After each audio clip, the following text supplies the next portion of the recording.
Hey, Chitarin, how's it going? Let me just quickly double check a couple things here. Yeah, looking good. Let go. Alright. Oh, it's coming back to me. I remember where we left off. At a moment, company president Okonogi's secretary came in and handed him a memo over his shoulder. Wait, I'm not focused in the game. There we go. He read it and looked between it and my face. Hey there, how are you? Fancy using the heart emote with the shades. Very cool. エンジちゃん、旅に出てごらんと言った矢先で申し訳ないんだが、耳に入れといた方がいい情報だ。君、今だいぶやばいらしいね。私の金を狙ってる連中ですか？だからお金なんてくだらない。だからって財産丸ごと売っ払って、全額を福祉に寄付しようなんてしたら、エンジェちゃんの財産で川残用してる連中が、目ん玉飛び出しちまうよ。ああ、スマデラの家ですか。あいつら、何を偉そうに保護者面して。I have the president of Aunt Eva. Who would ever go under the care of the Sumadera family? Hey, Desolane, how's it going? They probably want, as Aunt Eva had so often threatened in the past, to cut off my arms and legs, throw me in a warehouse, and suck the Ushiromiya family's wealth dry. スマデラ家の使いがここに来るそうだ。君を引き渡せと。いやいや、保護したいと言ってるな。Suddenly, the music got activated. What? 使いって Yeah, suddenly action music. It's like, okay, what's happening? 君の叔母だよ。キリエさんの妹さんだ。君のことを妹のように思っていると前に話してたな。Alright, so I guess it's the curse of the ants in either side of the family. There's something going on with the ant. Okay. ご冗談。せめて孫と言ってよ、あのババア。文脈から見るに、君の意思は聞く気がないようだ。地下2階の駐車場に車が待たせてある。行きなさい。スマデラの家から引き渡せって言われてるんでしょ？いいの？私を行かせて。エンジェちゃんはきっと将来大物になるよ。この菓子はその時の出世払いってことにしとこう。行きな、早く。After bowing silently and deeply, Enja left that place at a dash. Okonogi, ever the businessman. Yeah, interesting that he puts his faith on like some undefined future success that would reward him. I feel like that's not the whole story, but okay. After watching her leave, the secretary straightened her glasses and whispered. スマデラ家からは足止めをしておくように言われていますが、行かせてよろしいのですか？足止めならしたよ、十分に。それに間に合わないのはスマデラの過失だね。エンジェちゃんには逃げろと言ったし、スマデラにはエンジェちゃんが来てるよと通報したし。Okay, so he's playing both sides. 捕まっても捕まらなくても双方に恨まれない。世の中はすべからく愛だね。大丈夫、逃げおせるよ。何しろ追ってまくためにビルから飛び降りられる子だからね。Hey Zeku, how are you? Okonogi again looked down at the world below and muttered, yeah, that would be beyond me. Inja was no fool herself. She got off the elevator and stepped out onto the third floor. A taxi in the second level of the basement? That's so overly courteous that it feels wrong. It's probably better to decline that. But my enemies aren't fools either. They probably have control of not just the underground parking lot, but the first floor lobby as well. This is such a massive building. Instead of getting anxious and escaping outside, maybe it's better to stay on the inside and wait it out. No, that's no good. If they gain control of the security room in a modern building like this, I'll have nowhere to run to. This entire building is like a massive dead end. The third floor is the business floor. A girl like me clearly sticks out. Trying not to stand out any more than I had to, I walked at a quick pace, searching for an emergency staircase. One running down the outside of the building would be ideal. I found the door to the emergency staircase. After opening that heavy door, I found the outside stairs I was hoping to see. Once outside, I immediately encountered a man smoking a cigarette who looked like an employee escaping work. After glaring at me, he quickly crushed up his cigarette and went away. It looks like there's no one below. If I'm going to escape, now is my only chance. Ooh. Just when I thought that, with an incredible squealing of the tires, a black car slid directly below me and came to a sudden stop. It felt from the tire sounds like there were several more of them, and this one had come here to block this path. かすみおばさん、やるじゃない。非常口から出てくるメイにまで送迎車を送るなんて。Bam, bam. The car doors opened forcefully. 3 men in black suits jumped out, and they looked up at the emergency staircase. Ah, shoot. Our eyes met. 12、マルタイ発見。北西側非常階段3階。応援遅れ。園児様、そこを動かれませんように。ご無礼を失礼します。The 3 of them began to clamber up the emergency staircase. And yeah, like, she's gonna listen to that. They already announced that they're planning to be rough. This is pretty bad. They've probably been ordered to bring me back by any means, with one of my arms yanked off if necessary, just so long as I'm still breathing. Oh. Their heavy, wild footsteps became a helix and began to rise from the lower floors, getting closer. In the entrance lobby of the building, a woman was walking forwards at a leisurely pace with 7 black-suited guards in tow. Tension, yes! I mean, this only comes to confirm that we stopped at the very right spot last time. Seeing this ostentatious entrance, the security guards for the building ran up to them asking if they had an appointment. これだから東京人は名乗らせなければ相手の格もわからない。失礼いたしました。当社ではご来賓の皆様にはフロントにてセキュリ下がれ、下船が。Oh wow, I don't like her already. 私はお前たちの社長に呼ばれてきたんだよ。おこのぎ哲郎を呼んでおいで。呼びつけておいて出迎えもないとはね。これは失礼。ようこそ後宮グループへ。妻寺かすみさん。With his secretary behind him, Okonogi dashingly appeared from the elevator. Even though both of them wore bold smiles, they were caught in a tension reminiscent of the smell of gunpowder. 園女はどこ？姉さんのかわいいかわいい姪を迎えに来たのよ、私は。後宮グループでは時間厳守がモットーでしてな。時間を守れない人間は契約も守れないってのが先代会長のお言葉でして。Nezuma seeing Kasumi, I don't like her. Oh boy. How can you not love that smile? I mean, just the fact that she entered this building and she wanted people to automatically know who she was, how important she was, and instantly act accordingly. Like, just how high of a horse are you on, lady? I'm sorry.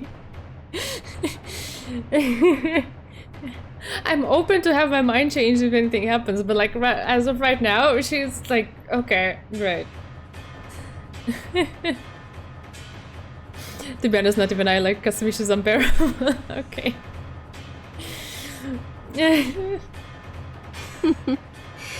東京まで呼びつけてなんてざまなの？逃がしたわね。逃げられたと言ってもらいたいですな。これでも随分足止めはしたんです。The music is stressing me out, to be honest. さすがに蹴取られましてね。Can we just overcome this already? 妻寺さんが時間通りに来てくれれば問題はなかったのですが、これだから地方人はルーズで困るんです。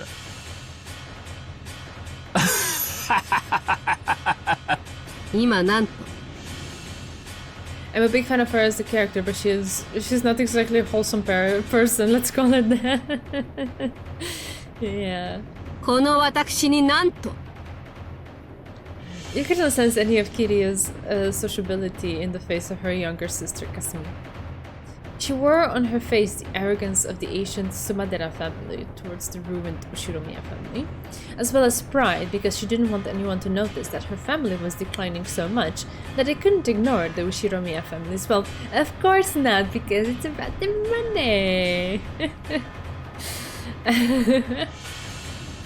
I already know that there are no nice people in this novel. Yeah, they're all humans, they're all flawed. But some are... How do I put it? They're not necessarily nice or good, but they're kind of like... They have things that make up for it, like they're self-aware, or they have a wholesome side, or they have something. She instantly entered the building and it's like, okay, no. Not for me. Saktaro is nice, yeah. Okay, I was thinking about humans, okay? Saktaro is exempt from that. Even at a glance, it was easy to understand why Inge hated everything about her aunt. Man, Inge is just cursed to have unbearable aunts. I wasn't saying he was not real, I was just saying he's not human. Which is actually a good thing, because it doesn't come with the some of the unbearable parts of humanity. So Saktaro can be forever innocent and cute and wholesome, without being corrupted. Kasumi couldn't stand even a slight insult, and while she still smiled, her eyebrows twitched. At that time, one of the men in black suits behind Kasumi whispered to her. レンジ様を発見しました。対応中です。あら、間に合ってよかった。I think also another thing that really instantly bugs me about her is that she has this surface level attitude of like, I'm here to get my precious niece. Oh, I'm so glad we made it in time. But underneath that, there's just a bunch of venom. ありがとうね、お好み。Like this thing, I can't stand it. ようやくやんちゃな名誉連れて帰れそうだわ。Yeah. 私、あの子と一緒にゆっくりとお茶室で語らいたくて、お道具まで準備して待ってたんだから。What kind of tools are those? Somehow I don't feel like they're actually tools for tea.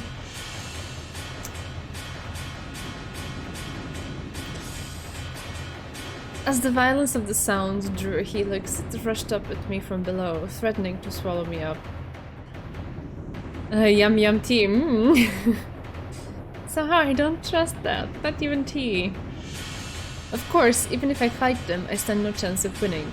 Even so, if I run into the building, it will be like jumping into a dead end of my own accord. Golden drop tea, this time knee stays down. Oh, please don't take me back. Oh, I don't like thinking back to that. Oh god, oh god, oh god. The enemies will increase in number with time. If I can't do anything here, I won't have any more chances to escape. Then 3 muscular black suits came into view below me. 1, 2, 3 people. In other words, everyone who had gotten out of the car. If there had been just one of them, I might have been able to wait for the moment of arrival to dropkick him as hard as I could, which might have worked out. But it really is impossible with 3 of them. Wait, 3, huh? 3 might be just about doable. What does she mean? I can do it.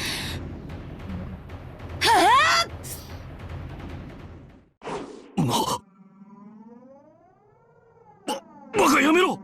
危ない。うわ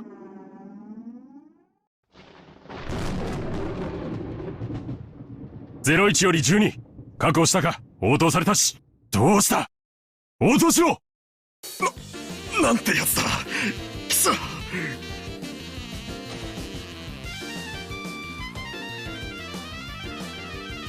Look, see, that worked out, didn't it?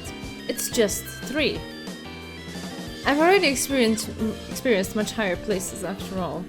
I knew I could jump down just 3 floors. Ah, she meant the floors, not the people. Okay. I was so confused. Suddenly jazz, yeah. It's a good thing that the car they came in was right beneath me. Even if it wasn't as pleasant as a trampoline, it broke my fall a little gently, a little roughly. 失礼しちゃうわ。ここまでへこむこともないだろう。It gives me Bakano vibes somehow. I guess it's the music.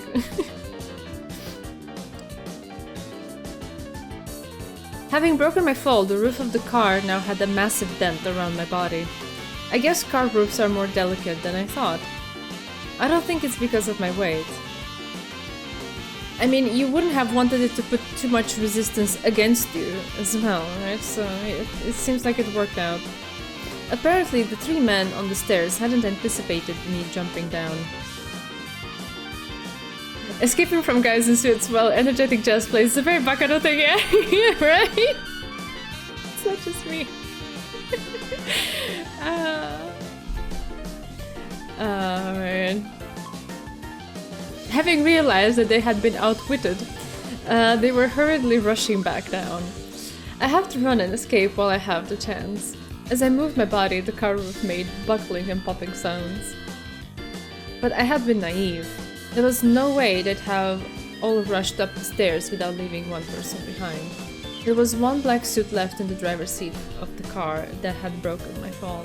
He stuck his head out of the window, and when he realized that the thing that had fallen on him was me, he jumped out.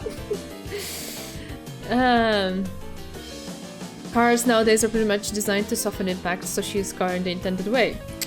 Good. In a rush, I jumped up the roof, but his reaction was really fast. Either there was a massive reward for capturing me, or a harsh punishment for letting me get away. 15確保確保。いたっただ。気安く触らないで。離して。 I was mercilessly held down against the asphalt. I was being crushed face down, covered, and pressed down on from above. Oh no. It was a hold without a trace of elegance, but it really was logical and left me absolutely no room for resistance. I tried to push back with both hands, searching for a way to resist. But I was being pushed down solidly, and I couldn't even tear myself off the asphalt. Ouch. Then another car came, squealing its tires as it slid to a sudden stop. Guess it's all over. The man that had been crushing me let out a sharp cry. He had yelled close to my left ear, making it ring. What in the world? The black suit and I were unceremoniously rolled over. After being turned face up, the first thing I saw was an arm stuck out right in front of my eyes. 天草、あんたどうしてここに？その話は巻いてからにしましょうぜ。お嬢、来る前早く。Oh, he looks cool. Amakusa grabbed my arm and easily pulled me up, spinning me around with himself as the center of gravity. The ladies' man himself. The thought that it was a little like a dance lasted only the few brief moments before he flung me through the open door into the driver's seat. I climbed over the handbrake and slid into the passenger's seat. Pushing me through, Amakusa also got in and took up the driver's seat. Since we had suddenly taken off while I was still on all fours, I had to kick and struggle around on the seat for a while, like a turtle flipped onto its back. Oh, alright. Amakusa checked the rearview mirror for cars in pursuit, but flew into the artery of the big city without lowering his speed in the slightest. We sawed our way between the cars one after another, just like a chase scene in some action movie. He looks like he stumbled out of a hot topic while still wearing a suit. I don't know, I liked his hair and the little details. He has a cross detail as well on his clothes. So I don't know, somehow it made me think of Battler. For some reason I associated it, and I don't know. It gave me a vibe that, okay, he might be on our side, but let's see. He's ladies man, not witches man. Tossed about by his horrible driving, I had trouble getting myself reseated. お嬢、お怪我は？問題ないわ。Oh, I think it's cool. Like, he has like a coat, but either the sleeves are shorter or he pulled them up. So he's not really going for the super elegant kind of thing. I don't know what's up with the thing that's on top of his shirt. It's not a vest. I have no idea what that's called, but that looks very cool. And his shirt with the stripes and black looks very interesting to me. I don't know, it's a good combo there. Wait until you see his whole outfit. Okay, I am excited. No, I mean, his design looks cool. Let's see what he's about though. 人間って案外頑丈よ。私、次からは下りのエレベーターを逃したら窓から飛び降りることにするわ。OMG. お嬢の趣味はエアダイブらしいや。ただ、次からは落下傘をつけることをお勧めしますぜ。His pants are a crime against good taste. Is it one of those like really low kind of pants or? 飛び降りた後に思い出せたらね。Because I don't like those. I don't like those either. Cool. He smacked the steering wheel, guffawing. Guffawing? I never know how to read that. Need an explanation for this flippantly spoken man? His name is Amakusa Juza. He was originally one of Aunt Eva's guards. If I remember correctly, she hated him for being too jokey and too chatty. He's kinda cool, but nowhere near Bronoe level. Alright.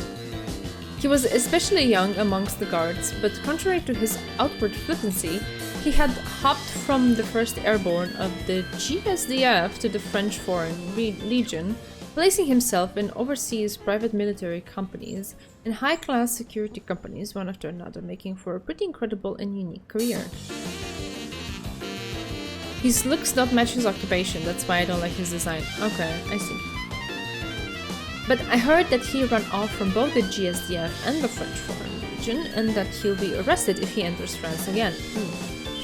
Both of these flippant episodes were very typical of him.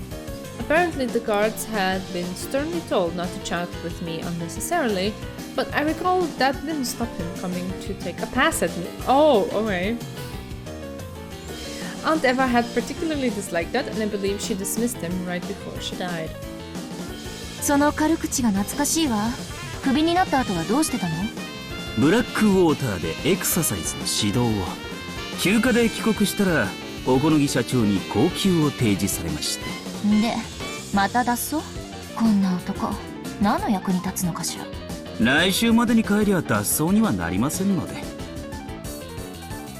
At least he has good taste in girls.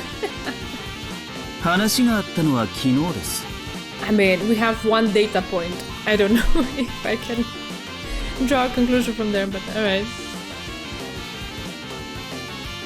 お嬢が厄介な連中を呼び込むかもしれないと言われまして。まさにその通りで申し訳ないわね。お嬢と面識があってドタバタの経験も豊富ってことでご指名が来たんでしょうぜ。お嬢のおかげでハッピーな休暇と小遣い稼ぎになりそうです。小此木さんがあんたを私の護衛に雇ったってこと？お嬢に恩を売りたいんでしょうぜ。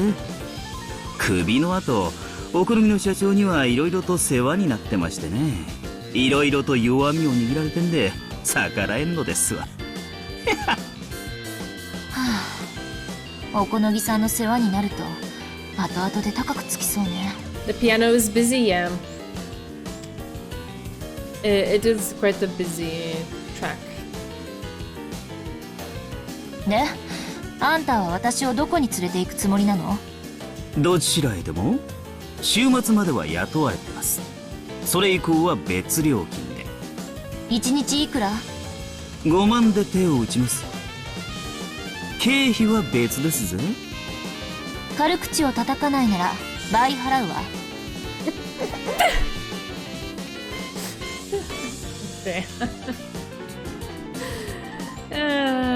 雇用期間は未定。何週間かになるかも。そりゃ大変だ。ボスに休暇の延長を電話しねえとなりませんぜ。Your recognition honors me. Oh, hey! Thank you so much for gifting us up. That's so nice. We also have a battler Shiromiya in the chat. I did not know. Hi.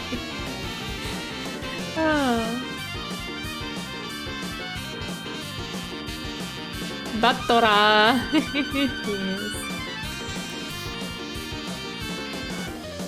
私、どうしてもあの日のことが調べたいの。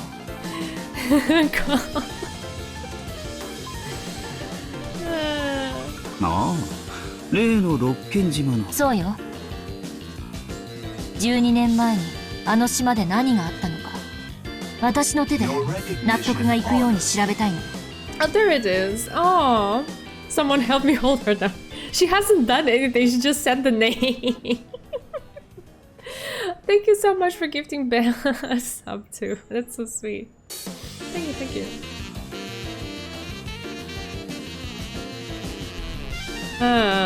そんな昔のことを今さら調べて、今さら新しい発見がありますかね。そうね。だからこれは私の自己満足のための旅なのよ。それを終えたらネギでも背負ってスマデラの家に行くわ。かすみおばさん、私にお抹茶をご馳走したいとか言ってたっけ。角材の上に正座させられて石でも抱かされながらのお茶かしら。Oh my god.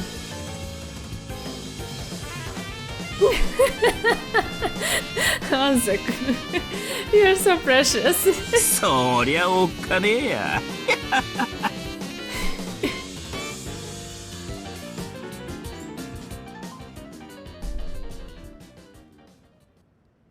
Okay, the music calmed down finally. 申し訳ございません。見失いました。仲間と思われる男が一人、脱出を援護。スタンガン所持、運転技術その他から見て、素人ではありません。The scenes where Umineko turned into John Wick. I love John Wick, so I don't mind. It's cool. I watched the latest one in cinema. It was such an experience. Oh my god, I loved it. Baba Yaga moment.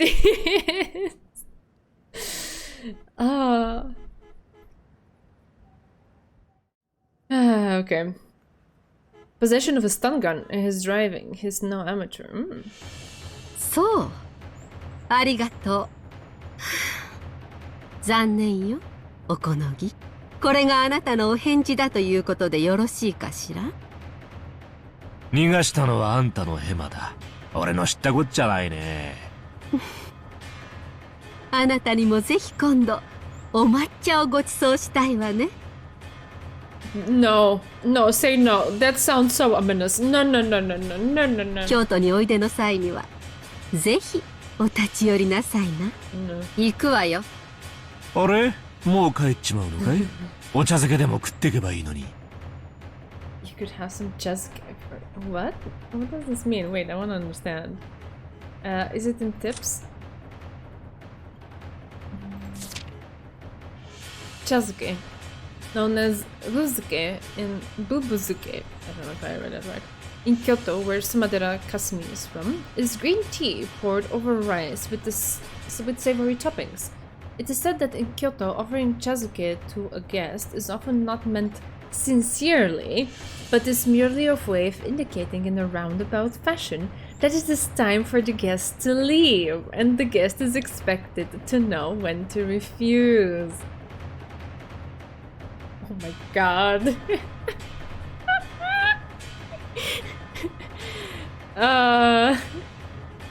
They're going to the beach, enjoy cocktails, right? I guess. Effectively in the scene, Tetsuro brazenly steals a phrase from Kasumi's own cultural roots to tell her not to let the door hit her on the way out. Oh yeah! Straight to Kinsey. Okay. Mad props to him for this moment though. That's very badass.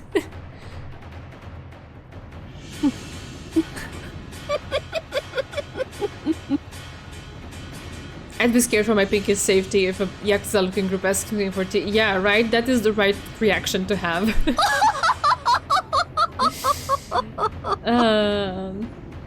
He prepared those umbrella cocktails, but Kasumi needs to make sure none of the small umbrellas find its way into her eye socket. Oh no. Her back to Okonogi, she laughed at first lightly, but with an increasingly shrill and hateful tone, using that as a substitute for a sharp parting remark. At the exact moment she stopped laughing, the look on her face changed dramatically to that of a demon. Hanya. But because her back was facing him, Okonogi never saw that expression. If Kasumi knew what Okonogi was up to in Higu, she wouldn't be chatting shit to him. He's a badass. Alright. She would fit right into Higurashi too. Yeah, I can only take your word for it. Okonogi watched her go, laughing cruelly. His secretary whispered over his shoulder. よろしいのですか? エンジェお嬢様は我が社の筆頭株主です。スマデラ家が後見人になれば。知ってる。だがな、うちも天下の後ろ宮だ。舐められてたまるかってんだ。しかし、あいつうまく立ち回ってくれたようだな。あとは、エンジェちゃんの好きにさせるさ。頼むぜ、天草。霞様、逃走車両はレンタル。提示した免許証は偽装とのこと。明らかにプロです。おそらく車両は放棄するでしょう。追跡は困難です。警察に追わせますか？そうね。家出娘の捜索願でも出そうかしら。税金を納めてるんだもの。警察にもたまには役に立ってもらわなきゃ。母上に私にお任せをと単価を切ってお屋敷を出てきたんですよ。あなた、私にさらに恥をかかせるおつもり？あんたらまとめてお抹茶を振る舞った方が良さそうね。地下のお茶室は狭いから順番待ちの行列になっちゃうかしら。This gives me the heebie-jeebies. What the fuck is serving matcha an euphemism for? And stressed. Holy macaroni. Read the profiles. Okay. Oh my gosh. Let's see. Ooh, we get to see outfit. Ah, I see. The pants are shredded a little bit. Okay. Not a big fan of that, but he has some underlayer as well that kind of matches his shirt. So at least there's that. I can give props for the matching there. But I don't know, overall he has a cool vibe. He has a cool vibe.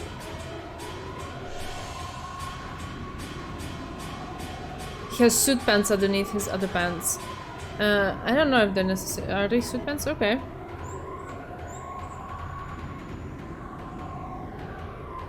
She would totally feel at home. Okay. I can only thumbs up that because I have no idea. Right, so Amakusa Juza, a former guard of Eva's, an extreme thrill seeker who accepts dangerous jobs for little pay. He had served as Enja's bodyguard before, but after he broke Eva's strict order not to talk to Enja countless times, Eva ultimately took a dislike to him and let him go. Enja herself didn't find him all that bad because he was someone she could talk to. Aww. GSDF, Foreign Legion, private military companies, this man has traveled them all and has skill in counter-sniping and escorting VIPs. Definitely has that skill. Let's see, Sumadera Kasumi. Daughter of the declining noble family Sumadera, Shumiya Kirie's younger sister. She hates her sister Kirie so much that she loathes everything about her, so she also strongly hates Enjin. Okay. She is the opposite of the freewheeling person Kirie was, and holds appearances in high regard, possessing a strong ambition for philanthropy. However, that is nothing more than a manifestation of her complex towards her sister, causing her to crave the limelight. There are several opposing factions in the Sumadera family, and they are constantly engaged— oh, sorry! Accidentally right-clicked and that closes everything. Yeah. They are constantly engaged in a secret feud over who will control the vast wealth Angel holds. Yeah, okay. No matter the decade, the feud is always over the wealth, isn't it?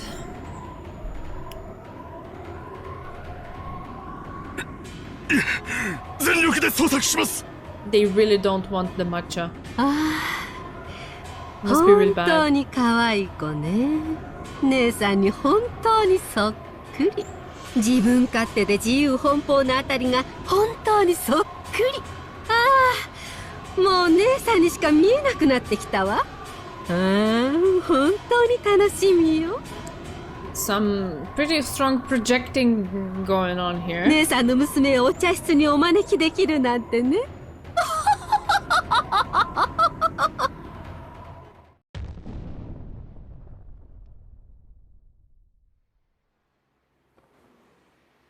Oh my god, what a character. スマデラ家、動きが早かったわね。私、おこのぎさんに売られた？ご冗談を。俺のクライアントですぜ。お嬢を売ったなら、俺を雇ったりはしませんぜ。それもそうね。ああ、だから3階でエレベーターを降りたんですか。地下駐車場に車が待ってるなんて、手際が妙に良すぎたから。おこのぎさんに売られたかもしれないって思って、駐車場に待ち伏せがいたかどうかは、今となっては証明不能だけどね。なるほどね。社長め、昨日お嬢に信用されてないらしい。その地下の車って俺のことです。え？天草のことだったの？着いたエレベーターが空だったんで、明日連中の無線を盗聴できてなきゃ今頃どうなってたやら。つまり何？ It felt almost bizarre to me back then that we're in a normal city now with lots of people and cars and civilization after 80 hours of just being on Rokkenjima. Yeah, you're right. You're right. I guess I didn't necessarily feel it because everything about the setting is so foreign that I'm just starting to get used to it, and I don't know, everything feels so disconnected from the previous setup. Anyway, yeah, but you're right. It's a nice observation.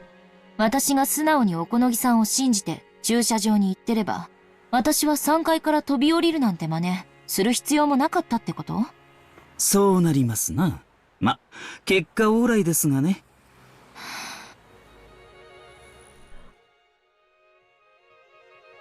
Well, that's something. If I hadn't suspected President Okonogi, I could have easily escaped without getting caught in a tough spot. President Okonogi might have sold me out. No, because paranoia told me that it was better to suppose that he sold me out. I assumed and decided that he did. Because I wasn't able to believe him, my truth, regardless of his truth, became he sold me out. I thought back on President Okonogi's words. Can you really call truth truth if it isn't absolute? Truth can change completely depending on whether you have love or not. In the end, perhaps this thing called truth doesn't exist. Yet looking at NJ, it feels like she is more alone than anyone on Rokkenjima. In a way, yes. I guess it's the story of her life in a way, because it's not just this one particular moment. Sorry, did I read that?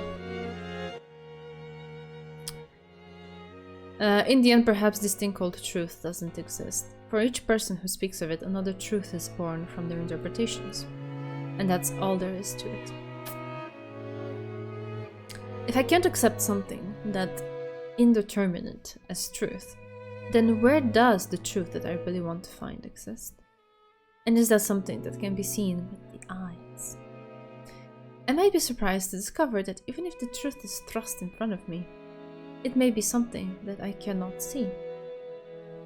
愛がなければ見えないか。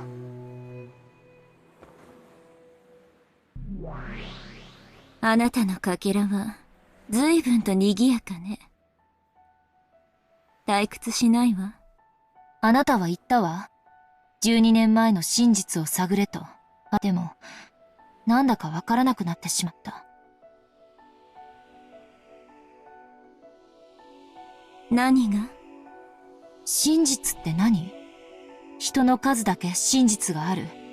人の数だけ解釈がある。そしてそれは主観によって歪められ、いくらでも姿を変える。真実ってものはそんなにも不定形であやふやなものなの？そうよ。真実は不定形。粒子のようであり、波のようでもあり、相反する形状を同時に持つ。箱の中の猫が生きていると思おうが死んでいると思おうが自由。でも真実はとても繊細。それは観測されただけで姿を変えてしまうわ。シュレディンガーの猫箱とかいう話？寝言よ。箱を開ければ真実はわかる。開ける前の議論なんて机上の空論もいいところ。そうね。にもかかわらずその空論を否定するには箱を開ける必要がある。開けられない箱の中身についてのあらゆる想像は否定不能。Yep. つまりは真実ということ。真実は否定されない限りその形状を維持する。そう。真実は観測されない限りその形状を維持する。Interesting. つまり暴けなきゃどんな妄言も真実たり得るわけね。Basically how this whole thing has been unfolding for the last 3 episodes, yeah. ええ。無限の想像はそれらが互いに矛盾していたとしても否定されず、家族みんなが六軒島の魔女に囚われて永遠に12年前に閉じ込められているというめちゃくちゃな話すら12年前に何があったかわからない限り真実として存在できる。ベアトリーチェという魔女は12年前の六軒島に無限の想像の余地をこじ開け、そこを猫箱として全てを飲み込んだ。開かれぬ箱の中の全ては真実。That's right. We don't know what happened on that island, so it becomes endless. 閉まったままならね。私がこじ開ければいいだけの話。でも、その箱は12年前に閉じられ、どこにあるのかもわからない。仮に六軒島に訪れたとしても、私は荒れ果てた島で、12年前の何を知ることができるというの？さあ、何を知ることができるのかしら。いずれにせよそれは、1998年という12年後の未来を自由に闊歩できる。最後の魔女、エンジェ・ベアトリーチェにしかできないことよ。ベアトリーチェのゲーム版は、1986年10月4日から5日の2日間。つまりそれは、あなたが彼女のゲーム版の外へ自在に動ける駒だということ。Hey, Tustators. Nice to have you around. Welcome. Hope things have been going alright for you. そして、ベアトリーチェですら、このゲーム版を超えた未来へは干渉できない。そうやって言われると、私って、かなり優秀でずるい駒だわ。あなたが身を置く12年後という未来は確かに遠いわ。しかし、駒は未来に位置すれば位置するほど強い力を持つの。言ったでしょ？真実は観測されると姿を変えると。そういえば、こんな話を聞いたことがあるわ。ある日突然、ケンタウルス座の恒星が爆発してしまっても、その爆発の光が地球に届くには、4.4 光年だから、4年半の月日が必要になる。そうね。つまり、ケンタウルスの太陽がすでになくなっているとしても、地球人は4年半の間、その事実を知覚できない。光より早く知覚する手段は存在しないのだから。At the time we learned that the sun in Centaurus exploded, we Earth people will paint over our past 4.5 years of history with a new truth. we will revise history with a new fact, that it exploded 4.5 years ago. However, for the 4.5 year period until we learn that, despite the fact that it has already died, the mistaken truth that the Son of Centaurus still exists will be able to exist as truth. The truth of the future wins out over the truth of the past. そうよ。もともと六軒島の事故はただエヴァおばさんと後宮家の財産をめぐる陰謀疑惑でしかなかった。しかしそれが後年オカルトによって脚色され、陰謀は魔女伝説として塗り替えられる。Even though it was clamored over as a murder plot at the time of the incident, in later years, strange occult theories which claimed that it had been the work of a witch ran rampant and began to paint over the truth of October 5th, 1986. The murder theory will probably be forgotten over time, and only the more bizarre, impressive witch theory will continue to remain as superstition, and eventually paint over the murder theory entirely. そう、恒星爆発の光が地球に届くまでの間の虚偽の真実が陰謀説という人間説だったかのよう。数年後に漂着した手紙入りのワインボトル、メッセージボトルがそれをオカルト説という魔女説に遡って塗り替え始めた。そうよ。魔女なんて1986年の時点では存在しなかった。その数年後にメッセージボトルによって私たち未来の人間に観測されたから魔女が六軒島を支配した。少し修正が必要よ。1986年の時点でも I'm doing my best to internalize all of this. 無限に存在できる。確かに。観測されたら消えてしまう。猫箱の中に縮こまってね。だからメッセージボトルは悪質なのよ。魔女は箱の外に出ようとした。自らを観測させて魔女説以外の可能性を淘汰した。つまり、自らを否定できないように魔女説以外の全ての可能性を否定したということ。Isn't this... maybe I'm misremembering, but isn't this also... or maybe inadvertently, I don't know if it's on purpose, somehow a reference to the ending of And Then There Were None? Wasn't that also some message? But anyway, that's a bit... it's not necessarily related to the story. Oh... なんてこと。つまりベアトリーチェは悪魔の証明を正攻法で成し遂げたのよ。It's a direct reference to them. Correct. Okay. Yeah. The first time I was reading, I couldn't decipher almost anything. What was going on? Things are so convoluted. Yeah, there's just so much to take in here. Although I do understand the overarching idea of debating what is truth and how perception can confirm or infirm a truth or can distort it, and sure, it's not related to the story, of course not. It was just something that I noticed.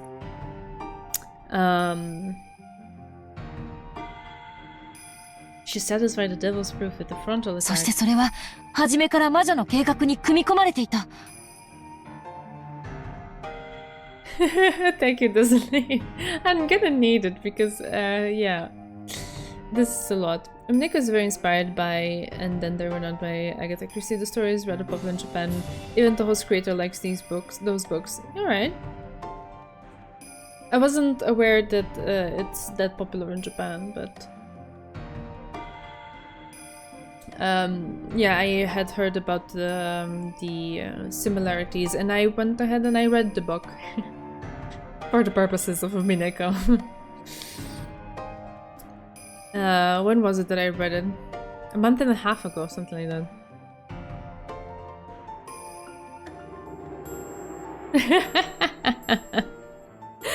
3, maybe 4 different notebooks to try to figure everything out. Yeah, that's just how much volume of it all is, indeed. Alright. It was a cool experience. Again, it was not something that I would have sought for myself. So it was interesting to, you know, just be exposed to a whole different genre that I had not experienced before. I had trouble connecting with the characters though, because of just how everything was set up. It was, I don't know, not necessarily the type of setting where I get attached to them or their stories or whatever, but it was just interesting as a whole. And I had to read some commentary on it to fully understand the depth of it and the effort that had to be put into building it in the way that it's built, and also just how the author kind of subverted some of the tropes and the way things were done in the genre by doing it that way, and why it was such an important piece of fiction. Bear didn't take any notes. Bear is big-brained. Yes, I did have trouble connecting to Battler in episode 1 too. Yes. I started liking him afterwards when he kind of like toned it down with the sexual innuendos. I recommend making charts in Windows Paint that you look at the next day and think, what the hell is this supposed to mean?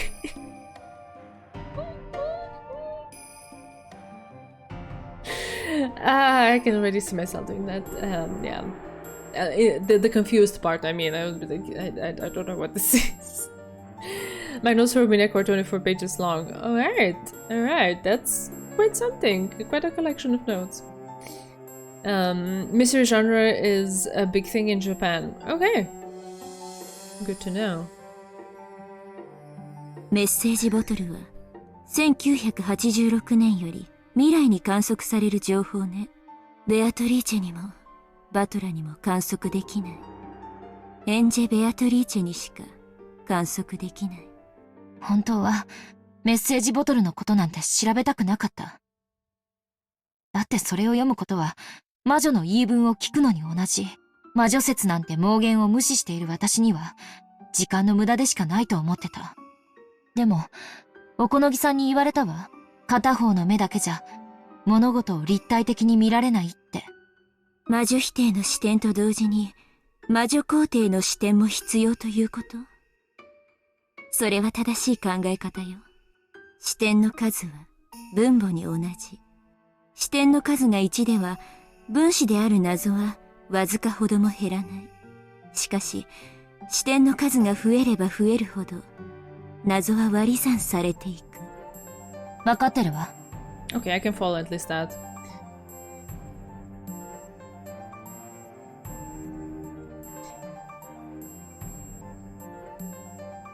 Why she had to be a witch. Okay, so she can also gain the perspective of a witch? Is that what you're saying? I guess. 事件の数年後、 I will 近 work 隣の with it. 島 I に will 流れ着い accept たメッセー it. ジボトル。それは神塚の手に渡った。アポイントは一応取ってあるの。I was able to hear Aunt Eva's side from Okonogi-san. Next would be the witch. Why not? I'll listen to what Beatrice has to say.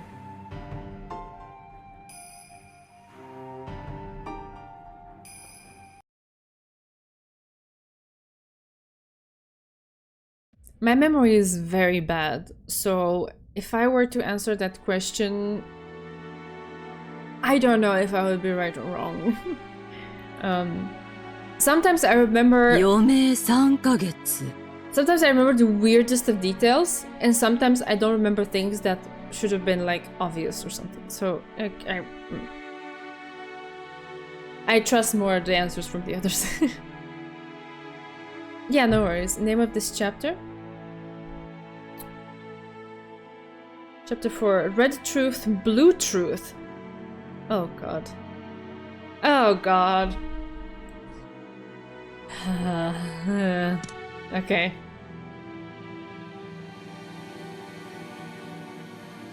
南條先生がそうおっしゃったのは去年の話よ。私はその時の健康状態から総合的に判断して、その結果今年もたまたま年を越せるかも怪しいってことになってる親父殿は今も生き健康でオカルト研究に没頭されてるというわけだ。それでも余命3ヶ月ってわけかい先生。ですから金蔵さんの敬愛する親父殿がまだお元気でおられるなら素晴らしいことじゃないか。親孝行なお前たちは親父殿に挨拶がしたくて仕方がない。なので会ってもらえないので納得がいかないと。日も沈まぬうちから遺産分配の川残用を始める皆さんのことを思えば、お父様の会いたくないという気持ちも分かろうというものです。それは誤解よ、夏日姉さん。ただ私たちは親父とて不死身じゃねえ。いつかは死ぬさ。死ねと言ってるんじゃない。いつかは死ぬと言ってるだけさ。それに備えての話し合いだってだけの話じゃねえか。それが不敬だと言っているのです。よしなさい。また君の頭痛に触る。Kraus told Natsuhi, who had risen from her chair in agitation, to sit down. Trying to smooth over the atmosphere, which had suddenly started crackling with hostility, Hideyoshi put on a cordial smile and motioned for everyone to calm down. 夏日さん、誤解せんといてや。立つ鳥後を濁さずっちゅうことわざがあるやろ。これはその見送る側の話や。やがては必ず旅立つお父さんをきれいに見送るための相談なんやで。I mean, you say all of this, but we all know that you don't mean it. Like, you all have emergencies for which you need money. Come on. さすが秀吉さんだ。同じ話をするにしても実に知性的だ。そうよ。兄さんと違ってね。よせにゃい。話が進まねえ。それでだな、兄貴。俺たちは遺産の話云々は抜きにしてもだ。たとえ親父に殴られても構わねえ。早い話が親父に直接会って挨拶がしてんだ。親父が嫌だと言ってもだ。書斎に閉じこもってるなら源氏さんに鍵を借りてでもな。な、ローザ。まあ無理やりってわけじゃないけれどだってかなり長い間私たちはお父様にご挨拶していない。余命わずかだというならもう二度と会えなくなる可能性だってある。今日がお父様と言葉が交わせるかもしれない最後の機会だし。そうそう、ローザの言う通りよ。余命3ヶ月ってことはいつ亡くなってもおかしくないってことなのよ。それなのに私たちに最後のお話をする権利さえないというの？それはいくらなんでもあんまりな話じゃないのかしら。あなたたちのしたい話というのが本当に挨拶なら、お父様も喜んでお会いになられるでしょう。しかしお父様は皆さんがどのような不敬な話に及んでいるかすでに聞き及んでおいでです。お父様でなくとも会いたい気持ちになるわけがない。お父様がお会いになられないのは他でもない皆さん自身のせいではありませんか？まったくだな。どうして親父殿がお前たちの顔を見るのも嫌か。自分の胸に手を当てずともわかるのではないかね。親父殿は諸君らの逼迫している経済状況も全てお見通しだ。それ何の話よ。兄さんが何の話をしてるのかさっぱりだわ。私が諸君らの内情を知らないとでも思っているのか。Eva and the rest realized that he had seen through to the dire straits they were in, and they entered into a back-and-forth argument, at first putting on a bold front and denying it, and then ultimately returning to the original point and objecting by repeatedly demanding to be allowed to see Kinzo. The sweet smell of the black tea Rosa had gone out of her way to buy had been completely wasted. The only good thing she could take away from this was that the children weren't here to see it. The fact that they had gone to play at the beach right after lunch was the sole redeeming aspect. Eva was attempting to get violent with Kraus, and Hideyoshi and Kirie had cut in between them, trying to calm both sides. Then Kirie sighed deeply and spoke. ごめんなさいね、クラウス兄さん。部外者だけれど、一言いいかしら。提案があるの。なんだね、キリエさん。まず、うちの人も含めてなんだけれど、私たちは長年、お父さんと一緒に暮らして、そのお世話をしてきたクラウス兄さんの苦労を、あまりにも軽んじているわ。そうでしょEva was attempting to get violent story of the game, yeah. I mean, even when she isn't violent physically, she is violent with her words. Kitty is cooking. そりゃまあ、俺たちは外に出て気楽でいいが、何十年もおもりをしてきた兄貴は、そりゃ苦労はしたろうな。それは認めるが、それが何だってんだ、キリエ。私たちはクラウス兄さんがお父さんの世話人であることを認めざるを得ないのよ。だってそうでしょ。私たちはお父さんをずっと恐れてきて、その世話をクラウス兄さんに押し付けてきたわ。その苦労は誰もが認めるはずですよね、エヴァ姉さん。だからそれが何？兄さんがお父様の世話に？あんた、部外者のくせに勝手なこと決めないでよ。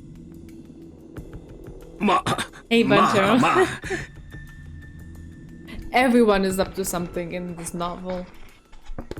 Don't assume anyone has like no agenda, because I don't know, it's probably a slippery slope into a not very good time. キリエさん、あんた何の話をしてるんだ？キリエ、続けてくれ。私たちはクラウス兄さんと夏日姉さんにもっと感謝すべきなのよ。I mean, even that. いつもお父さんの世話をしてくれてありがとうって。私たちにその感謝の気持ちがないから、こんな不毛なすれ違いになるの。そうでしょ、クラウス兄さん。ほう、これは驚いたね。実の兄弟たちにも顧みられなかった私たちの苦労が、まさかキリエさんに理解してもらえるとは思わなかったよ。後宮家当主跡継ぎとして当然の務めです。そうね、当主跡継ぎとしての責任よね。お父様を世話しているからこそ、当主跡継ぎとして私たちは認めざるを得ない。あんた、何を勝手に話を進めてんのよ。あんた部外者の分際で。待て姉貴。そうだな、キリエの言う通りだ。親父の世話をしているからこそ兄貴は跡継ぎなんだ。お前の言う通りだ。Rosa noticed, and then Eva too. Eva's barking demeanor towards Kirie for advancing the discussion on her own disappeared in a flash, and she instead stared at Kraus and Natsuhi. Natsuhi couldn't understand that sudden change, and was slightly flustered. クラウス兄さん、ほんのいくつかの条件さえ飲んでくれれば、私たちはお父さんが亡くなるまで二度と会わせろとは言わないわ。もちろん死に目に会わせろとも言わない。なんならお葬式にさえ欠席してもいいわ。ほう、何の話やら。だが一応は聞こうじゃないか。その条件を言ってみたまえ。Kirie's sly face. 一つ、当主跡継ぎとは現当主後宮金蔵の世話人を指す。それから一つ、世話人の責務は後宮金蔵の終生の世話をすること。早い話が最後を見とるまでが仕事ってことね。クラウス兄さんには元よりその覚悟はあるから問題はない。当然だ。そこまでの条件には何の依存もないね。元より私が実行していることだ。一つ、世話人が万一その監督責任を怠った場合、世話人の権利は剥奪される。With that sentence, all slack disappeared from Kraus's face. Natsuhi alone was still having trouble understanding what it meant. ほう。世話人の監督責任とはどんな。お父さんが寿命の限りを健やかに過ごせるよう監督するということよ。もっと詳細に言うわ。お父さんが自然死以外の理由で死亡した場合、世話人の権利は剥奪され、当主跡継ぎの権利を失う。その際の当主跡継ぎには次の序列であるエヴァ姉さんを選ぶこと。なんですって？そんな世まいごと、よくもシャーシャーと。ほうほう。これは世話人は責任重大だ。しかし人の死因はあまたある。例えば老衰した老人が食事を喉に詰まらせて亡くなることもあるだろう。本来ならそれもまた講義の意味での老死となるに違いない。しかしその論法でいくとこれは自己死になり、私は監督責任を負わされることになる。これは私にとって不当に不利な話だ。Poor Natsuhi being sidelined 24/7. Yeah, I feel for her too. そんなへりくつをつけるつもりは毛頭ないの。私が想定しているのは、世話人がしっかり世話をして見張っていれば未然に防げた程度のレベル。食事を口に運ぶところまでは世話人の仕事でしょうけれど、飲み込むことに関してはさすがに責任外。クラウス兄さんのケースでは私は全く問題にしないわ。ほう。ならば桐江さんが想定する世話人が過失を問われるケースとはどのようなものなのか。例えば失踪よ。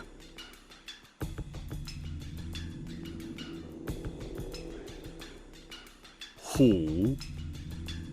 お父さんは今はお心もしっかりしているようだけれど、いつまともな思考や判断力が失われたって不思議じゃない。目を離した隙に徘徊して何か事故を起こしたり、あるいはふらりと森に迷い込んでそのまま行方不明になってしまうこともあるかもしれないわ。こういうケースは明らかに世話人の責任じゃないかしら。Oh my god.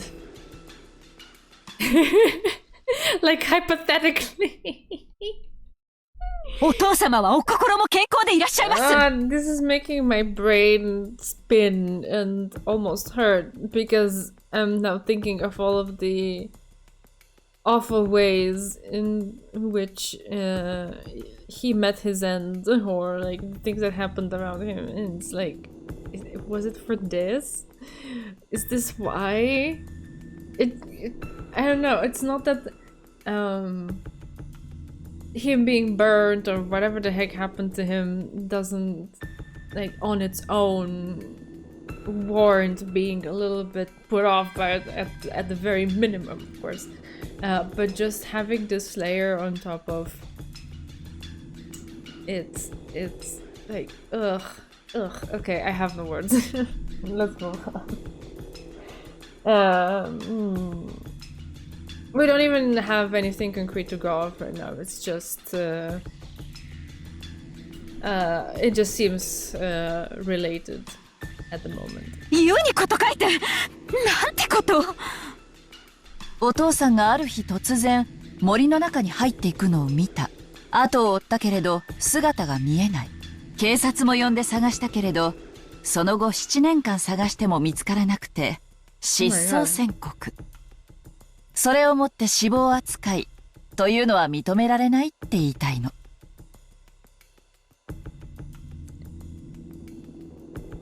お父さんが亡くなられた際には必ず検視を行い、常識の範囲内で想定される一般的な老死であることを確認すること。それ以外のあらゆる理由によっての死は、世話人の責任とすること。ね？今日までクラウス兄さんがご苦労なされてきたことの範囲内。おかしな条件でも何でもないでしょ？馬鹿にしています。屈辱的です。なぜ主人がこのような恥ずかしめを受けるようなルールを強要されなければならないのか、理解に苦しみます。私、実は去年から疑ってるわ。いいえ、多分ここにいるみんなもそう。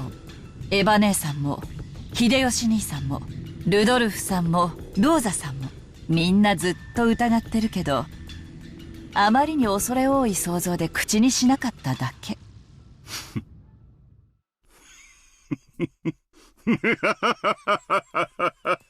なるほど。お前たちはこう言いたいのかね。親父殿はもうすでに死んでいて、私がそれを隠しているのだと。ああ、そうなんだ。これは前回のゲームの最後の謎を解く鍵として考えた俺の一つの仮説なんだ。前回最後の南條先生を殺したのは誰かという謎のこと？そうだ。確かに魔女は赤で宣言したさ。18人全員の名前を挙げて生死を宣言し、それ以上の人間は存在しないと言い切ってみせた。だがこの仮説ならその感激を縫える。なるほど。その2つを矛盾させない回答の一つというわけね。なるほど。俺の言ってる意味がわかるのか？お前なかなか察しがいいじゃねえか。説明が省けて助かるぜ。この島に19人目は存在しないにもかかわらず、未知の新人物 X が混じりうるからくり。つまり18名全員の名前と在当者18人が一致しなければいい。そういうことさ。魔女は赤で18人の名前を次々に挙げ生死を宣言した。さらにその上、島には18人を超える人間はいないとも宣言したわけだ。ここには一つの錯覚があった。 It was never guaranteed that the 18 names equal the 18 people on the island. 18人の名前を全て挙げてその生死を宣言するとき、犯人 X の名を伏せ、代わりにこの島にいない人間の名前を混ぜる。そうすれば犯人は島にいるにもかかわらず18人の生死リストからは逃れることができる。 So, okay, I'm trying to follow this. They're trying to say that Kinzo could have already been dead, and when the witch said and read that there are 18 people on the island, actually Kinzo wasn't included, but yet another person was, and they thought the 18 that Kinzo should have been included in the 18 because he should have been alive in the beginning. But if we assume that he wasn't, then this creates wiggle room for another person. Is that the argument he's trying to make? I'm just... what my mind gears are trying to do right now is figure out if we could actually support this, that Kinzo was not alive to begin with. Okay. Kinzo has been dead the whole time. Someone else using his name is being included in the 18. Okay. 混ぜられた人物は在当しないのだから在当者の足し算には加わらない。よって在当者18人の人数の中に加わりながらも名前が登場しないことが可能。2つの赤字宣言はそれぞれが単独なんだから、この仮説は矛盾しないんだ。 That Gora guy is still suspicious. What would make it unfeasible for it to be the case, do you think? You're asking about if it's unfeasible that Kinzo was dead to begin with, or what? I don't know. Because, and now thinking back, we have all of these scenes with with Kinzo and other people, like Nanjo or the servants. In the first episode, there's also some with Natsuhi.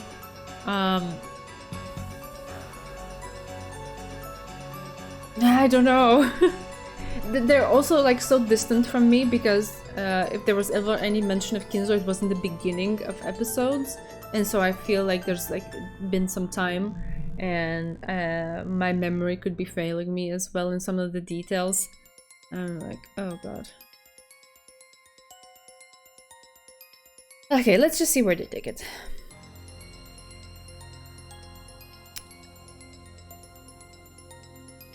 Yeah, so I'm not sure what I would make of those, or if even like which count, because some scenes were in an episode, some scenes were in another. We're in the fourth now. Does like, do I have to like take them all as a whole, and like, is the truth that we're after supposed to piece together things from all of the episodes together, or is it alright to assume that in some places those were alternative things that could have happened, but they didn't necessarily happen at the same time? And so, which ones could I discard? Which ones could I not? I'm okay. Yeah.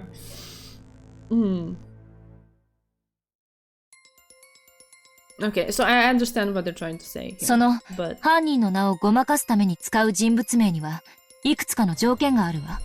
まず、在当していないにもかかわらず、私たちが在当していると信じている人物。そうでなくては騙せない。Oh, thank you so much for the hydrate. Yes, I need it. Yep. He's eccentric enough to pull it off, yeah, I guess.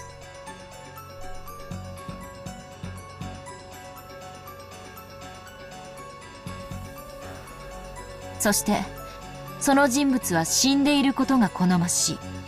なぜなら、死ほど完璧なアリバイは存在しない。あの時点での謎は、18人全員が犯行不能であることに立脚しているのだから。The one thing I don't like about this, it's not related to Kinzo at all, it's just that we're once again going back to that place where we're trying to introduce an external person that could have done these. And I don't know, I have this gut feeling, I cannot really substantiate it, but from all that we've been through, I just feel like that is not necessarily the direction to go, but I don't know who I might say.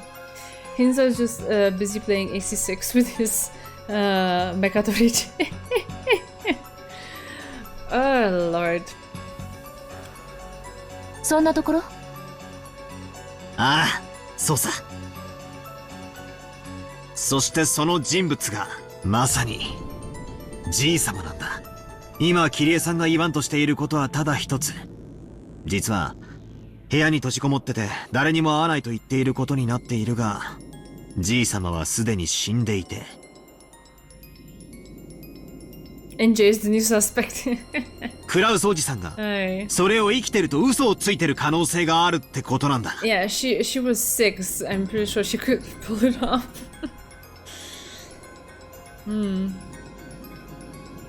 I do understand where they're coming from on this in terms of like the family and stuff, even though I really don't like the way they went about it and they tried to kind of like sneakily pull the rug from under Kraus and Natsuhi. And to be honest, I'm more upset on behalf of Natsuhi than Kraus. I don't really care much about Kraus. But I do have quite a little bit of a like for Natsuhi. Let's see if that stays there. But I do understand from the perspective of the family who never gets to see him or hear him or know that he is still even alive. That could make sense.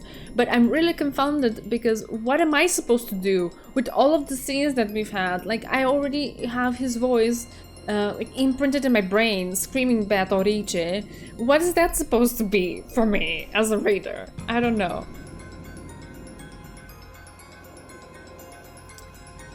Kraus had a nice moment when he talked about protecting Eva.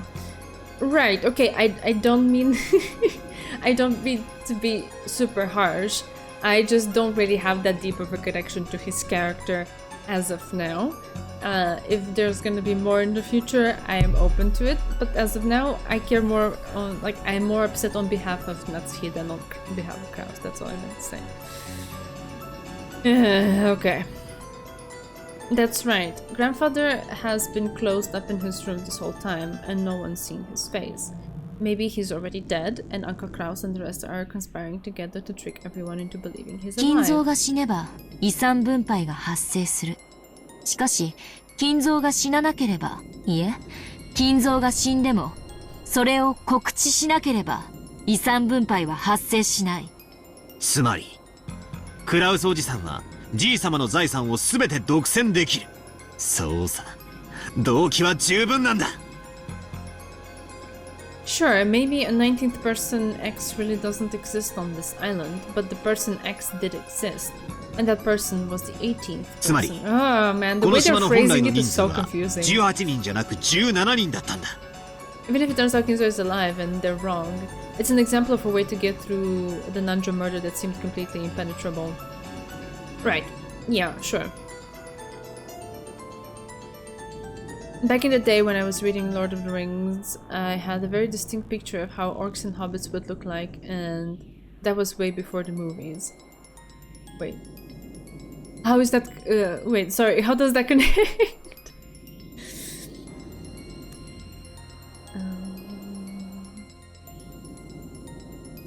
I understand what you're saying, Banjo. More or less, like, it also for the purpose of the game, I guess, it's enough to emit a hypothesis that could be feasible and cannot be invalidated by the other side.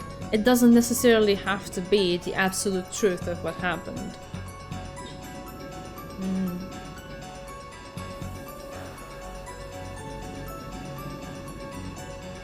To be fair, the one thing that really comes to me is that cool scene that Natsuki had with Kinzo. And it's completely removed from logical reasoning or anything. It's just, it would make me very, very sad if that weren't true. Because it was such a good one. It was such a good moment. I don't want that to be fake. It's completely emotional. It has nothing to do with the mystery or the logic or anything. I know. But yeah. Umineko is all about happy. No, that's not what I meant. Different angle, but the outcome is kind of similar. Yeah, you're right. そこに未知の人物 X が隠れ潜んでいて。どうだベアート、出てこい。前回の最後の最大の謎は今解けたぞ。 Okay.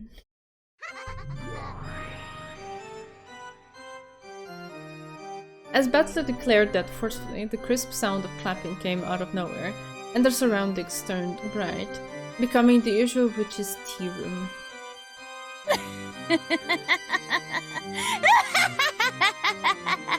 ブラボーブラボー、そなたごとき無能にしてはようやくの感は否めぬが、とにもかくにも一つの回答を出してみせた。There's a Mist Beatrice. 思考停止ならコンクリートの塊でもできる。And to be honest, I'm alright too. I prefer her and her laugh and her weird faces over Eva Beatrice's laugh and weird faces and just general over-the-top existence.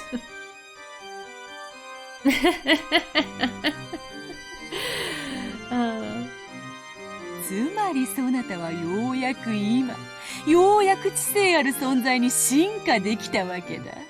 ただ涙を流し、はがみしながらわらわの靴を舐めるだけの存在から、ようやく一歩を踏み出したと言えようぞ。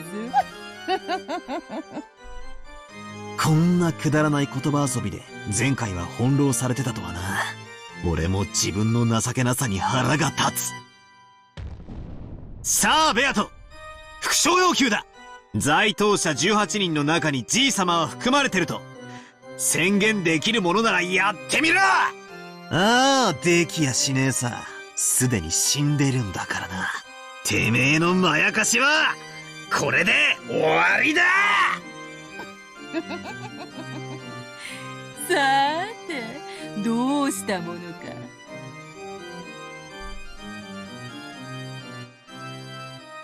か。赤き真実にて一刀両断に叩き割ってやろうか。いやいや、わざとここはじらして保留するのも良いかもしれぬ。突き落とすならより高みに誘ってからの方が面白いというもの。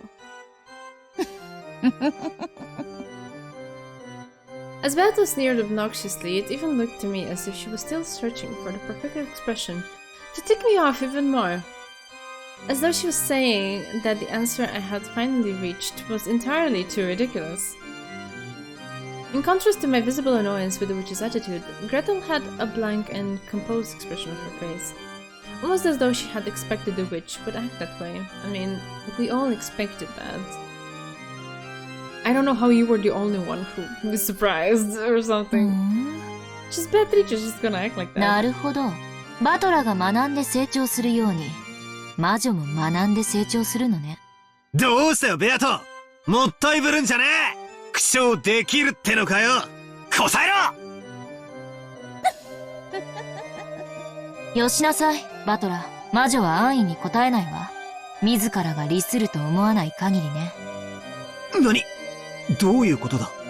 これまでのゲームで、あなたが赤き真実とやらで翻弄されていたから、魔女は何度もそれを繰り出してきた。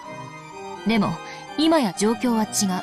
あなたは赤き真実を誘い出し、むしろそれを武器に使っているわ。そんな状況で、魔女がみだりに赤を連発するわけもない。でしょ？グレーテルとやら。そなたはバトラと違い、なかなかに頭が冴えるようだ。わらわも恐ろしい敵を迎えたものよ。その通り。バトラがわらわの赤き真実を期待する場面で、なぜに期待に応えてやらねばならぬ義理があるというのか。ない！わらわには、そなたが喜ぶことをする義理など、今朝食ったクロワッサンのパンくずの一かけらほどもない！この野郎！その顔！わらわが赤き真実などという遊びを始めたのは、その表情が拝めぬというなら、わらわにはこんな遊びをする理由がない。負け惜しみだろ。俺の不償要求に応えられないからって、適当なこと言ってごまかそうったってそうはいかねえぞ。Yeah, to be fair, this is a good way to kinda disguise her reasons for not wanting to say things in red. Is it because she cannot say it? Because it would, like she cannot say it based on the rules of what the red truth is? Or is it because of this whim that she's trying to satisfy? We don't know. It's kinda dipped into it. うぬぼれるな！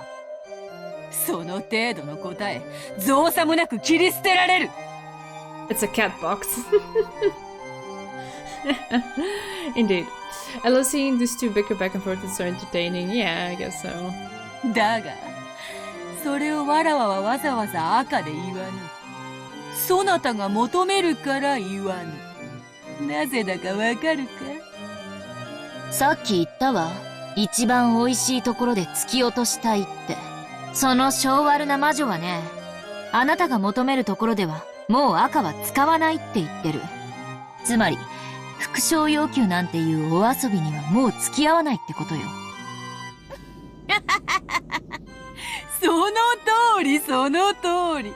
バトラと違い、この女は話が早い。説明がいらぬ。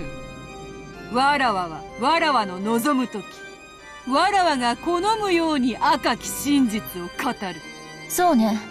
赤き真実とはつまり魔女が自由に行使できる権利。人間側が望んだ時に行使しなければならない義務ではない。ただし、内容によるわ。内容？どういうことだ？魔女は、あなたの復唱要求に応える義務はない。ただし、あなたの主張によって、魔女説が打ち破られてしまう時のみ、義務が生じる。なぜなら、この裁判官なき法廷では、反論されないことはすなわち、真実だから。That which is not refuted becomes the truth. Yes. True. あなたが思考停止に陥り、魔女の主張する魔女説を反論できなければ、それが直ちに真実となってきたように。じゃあ、俺の今の推理に反論がない以上、正解だということでいいわけか。I mean, it's just the way I see it. It's just that, okay, since she doesn't want to make the move to deny his theory in red, he can continue to assume that his theory is right. And so then she either has to make a move against that, or it's what she described earlier, that she would allow him to go further down the rabbit hole of that theory until she finds a good spot to contradict everything and just, you know, send him into a tailspin all over again. Which, pretty please, Battler. Maybe this time around, like, start to have a little bit of a handle on yourself. But yeah, it is true that unless she contradicts it in red or makes another move against it of whatever nature, he can go along with that reasoning further. 犯人は18人目の謎の人物 X で、G 様はすでに死んでいるという推理で正解だというわけか。Well, it's not that you're correct. It's just that you're not incorrect. Or your correctness is not rejected or negated. Those are distinct things in the world of Umineko, I guess. 少なくとも魔女が反論するまではね。Yeah, there you go. 真実はより未来の新しい真実に負ける。厄介なのはその反論のタイミングすらも魔女に委ねられているという点よ。つまり今のあなたの推理が正解しているのか、それとも間違っているにもかかわらず魔女がその反論を保留しているのか。さもなくばそもそもその推理自体が魔女説を揺るがすことにならないため、魔女が無視しているかのいずれか、現時点では判断がつかないということよ。Yep. そんなところ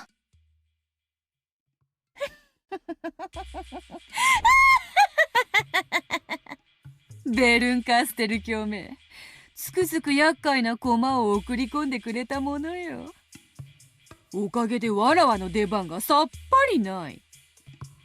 魔女はあなたの復唱要求に対しタイミングをずらして答えることを覚えたのよ。ディレイトでも呼べばいいのかしら。ふざけた真似を。じゃあ俺は間違った推理を掲げたとしても、ベアとはわざと否定せずに俺を泳がせ、さらに壮大に推理を広げた最後の最後にその根元をちょんと断ち切って全てをひっくり返してくる可能性さえあるってわけなのか。 Yep, that's exactly what gives her the most satisfaction. A single piece of reasoning becomes a bridge to the next piece. Through my repetition requests, I've been able to strengthen my position and advance bit by bit. But thanks to that damned Beto learning this strange delay tactic, I can no longer confirm or deny my reasoning. It's like I finally got myself a cane to help me search around in the pitch black darkness, and now I've had it taken away from me. Now I'm just stuck, aren't I? こらこらバトラ、そんなに絶望的な顔をしちゃう。わらわのよだれが止まらなくなっちまうじゃないかい。What is that voice? その杖はもともと不甲斐ないそなたにわらわが与えたものに過ぎぬではないか。ようやくこれでハンデなしの対決になるだけだぜ。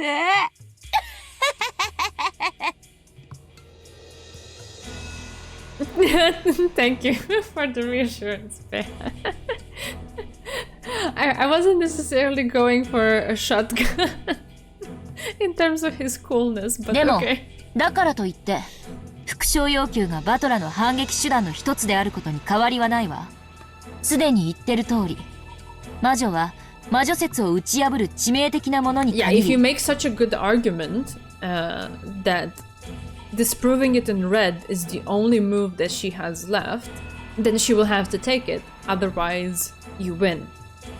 So, I like how Beatrice is mocking him, but she's also kind of admitting that Battler has become better.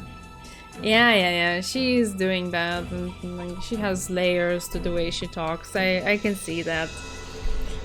I'm in this weird state of like, I still don't like the over-the-topness of her personality. I don't really vibe with that, I'm sorry.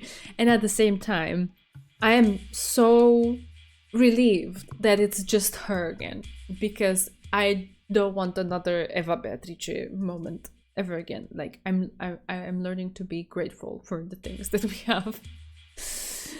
Yeah, her VA is doing a stellar job. Just like all of the other voice actors in the novel, it's even the smaller characters have just amazing acting.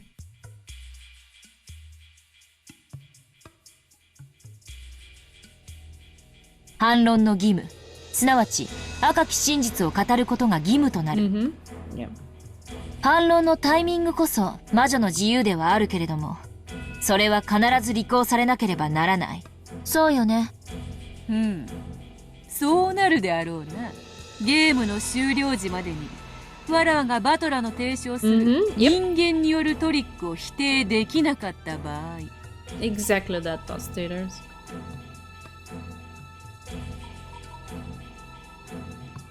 バトラはそれを理由にわらわを否定し、勝利を宣言することが可能となろう。それは人間側が提示するトリック説、すなわち復唱要求は必ずそのゲーム内、つまりエピソード内に反論されなければならないという魔女側の制約という認識でいいのかしら。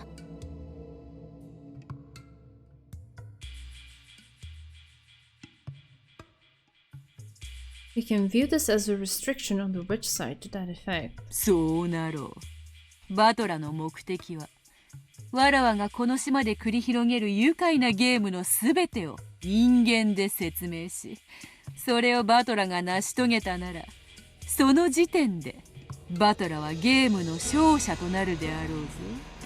Oh, she's in Genshin. Oh, interesting. ルール確認。ゲーム終了時とは、ゲーム内の六軒島時間で1986年10月5日24時00分という認識でいい？問題ないぞ。そのゲーム終了時に人間側が全ての謎についてトリック説を主張できていて、かつ魔女側から反論がない場合、人間側は勝利を宣言できるものとする。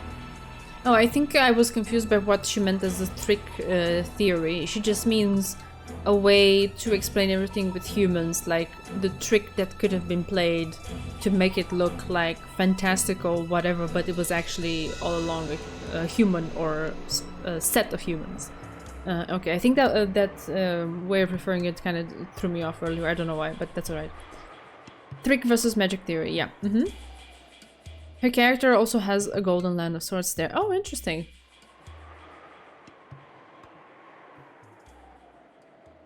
問題ない？もう少し厳密としよ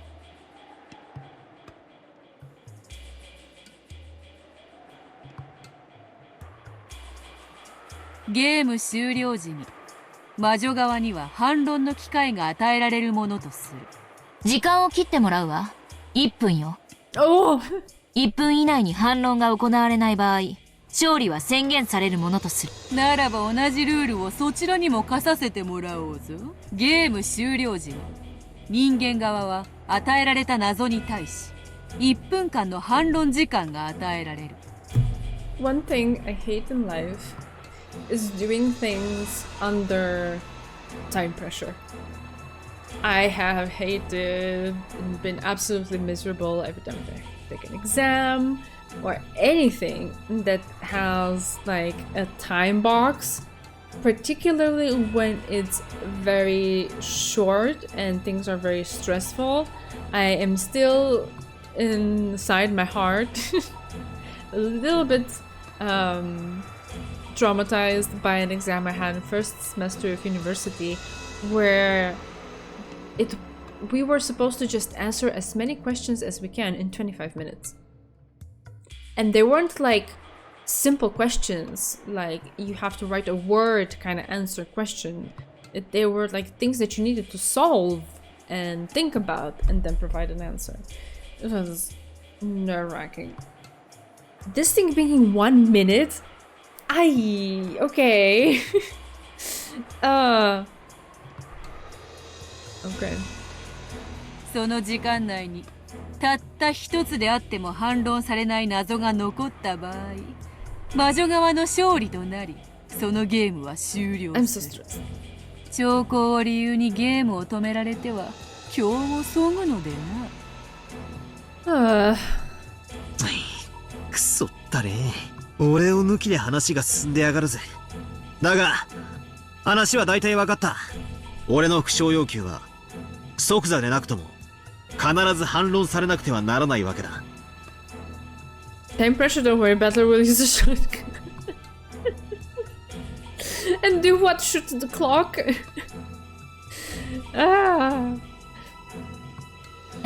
そうよ。そしてそれは10月6日0時01分までに必ずなされる。So basically what this boils down to is you can go down a certain theory if you think it's plausible, if you feel like it checks all the boxes, and if the witch doesn't deny it. But you would have to be prepared to immediately argue if the witch denies it at the end of the game. Something like that, right? And you have a minute to do that. Oh god. I see you can hear the Beatrice in the voice lines. I don't play Genshin, sorry, I didn't know. Okay. Okay, you're going into Genshin stuff, which I cannot comment on because I don't play the game. But yeah, you have fun. ただ、注意して。魔女はあなたの復唱要求をたった一つ切り捨てるだけでいい。すべての謎を解き明かさない限り、あなたに勝利は宣言できないのだから。Yeah, I don't know. Just to stress me out, I guess. I don't know where NJ is going with the 1 minute. わらわが赤を使えるように。バトラー、今よりそなたには青を使うことを許そう。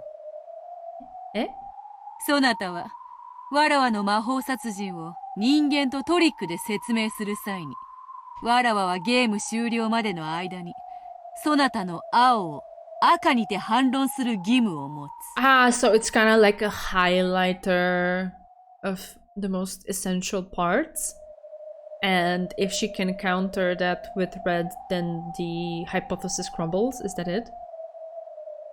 Well, then it's not really a truth, although I mean the red truth is debatable whether it is truth or not, but okay. 青。つまり俺は復唱要求を青で語るということか。少し違うぞ。復唱要求はどんな些細なことでも可能だった。しかし青はもう少し厳しいぞ。それ自体が魔女を否定しない限り成立しない。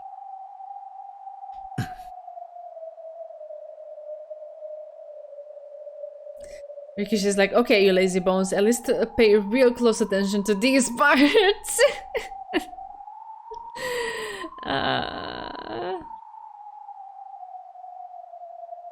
Should be 1 second, oh my god. And I thought 1 minute was bad. Oh no, no, no.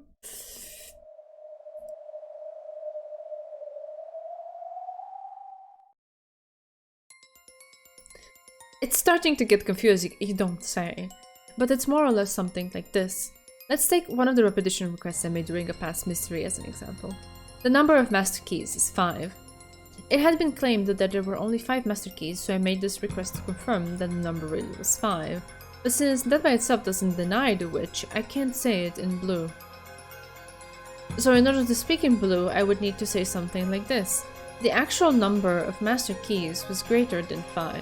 The culprit used one of those extra keys to get in and out of the room. And only then would the witch who claims that it was a locked room murder with magic be responsible for making a counter-argument. In other words, I can't use it to demand that she repeats things in order to check the premises of my reasoning.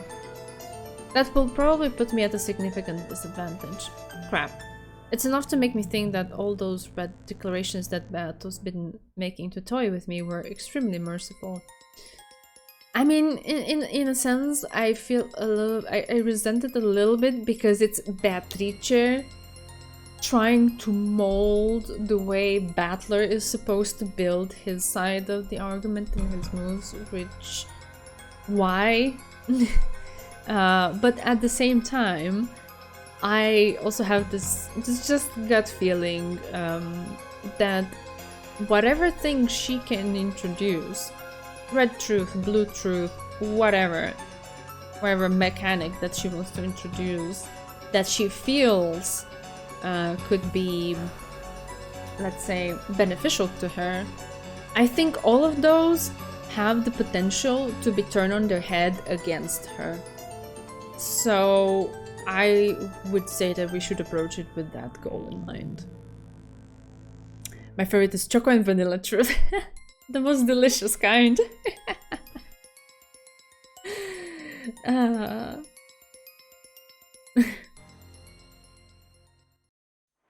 くそ。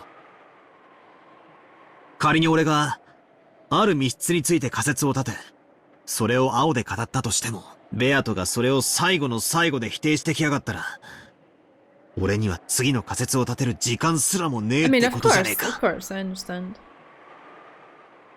このルールは最悪だ。俺にばかり不利だ。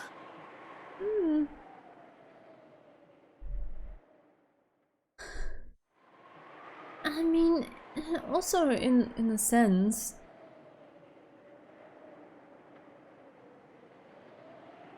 you do want, when you're building an argument against something or about a certain theory, you want it to be solid. You're not just like, you know, just haphazardly putting things together just for the heck of it, right? So I think it's alright, even if it's extra effort, but it's alright to have something that reminds you, hey, I need to consider all possibilities, and I also need to consider a plan B if I'm wrong. It's not easy, it's not nice necessarily. I don't know if I personally have the chops to go through with it. But how do I put it? I feel like you're opening yourself up for Beatrice poking into the holes if you don't do it anyway. So it's good to have a reminder. また戦う前から屈服? I get it. I don't know. 落ち着きなさい。一つの謎に対して、青は一度しか使えないとは言われてないわ。それがどういう意味かわかる？いや、どういう意味だ？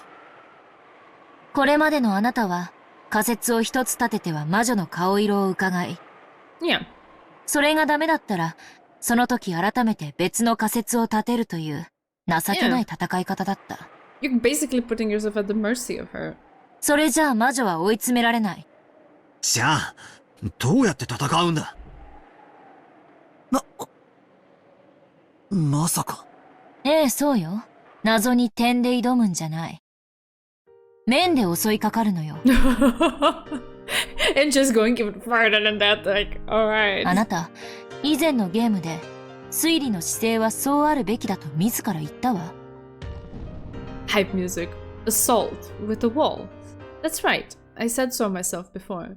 The act of trying to uncover the mystery by reasoning is like trying to shoot a distant target with an arrow. Until now, I've been shooting off a single flimsy arrow every time, asking the witch if I scored a hit. and then once told I missed, preparing my bow again and shooting off another flimsy arrow. There's no way I'll hit at that rate. Bullets might be a better example than arrows.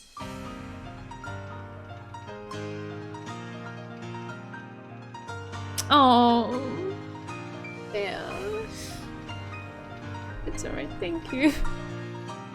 I think it's the music, I got emotional. It's okay.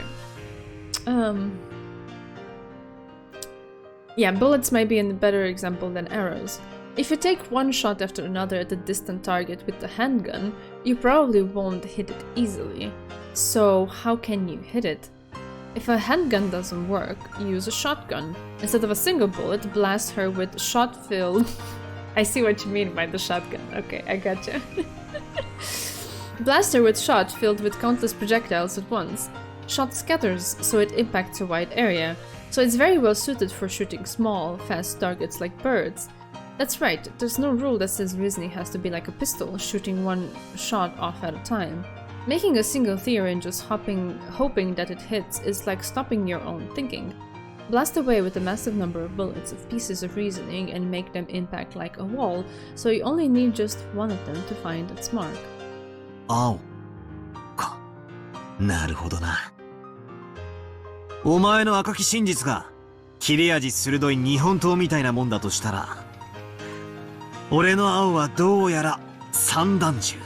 いや、火力で魔女を蜂の巣にする機関銃だぜ。To honeycomb witches. Okay, that's a nice way. 下手な鉄砲、数じゃなんとやらか。I don't think I know that saying. He that is always shooting must something something. I don't think I know it. そなたらしいそやな例えよ。推理小説なんかのクライマックスはいつもこうだった。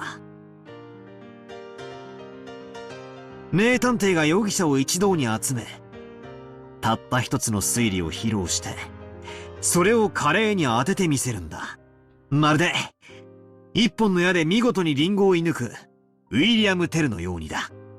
だからこそ、それが美徳みたいに誤解しちまってた。I like that.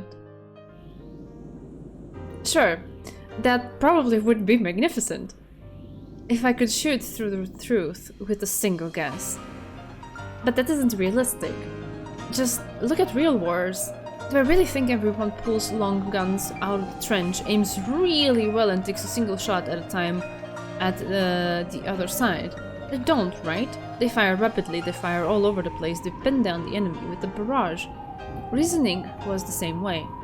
Because of that weird virtue, I had been stuck thinking that I could only take one line of reasoning at a time. Beatrice will be playing Bullet Hells.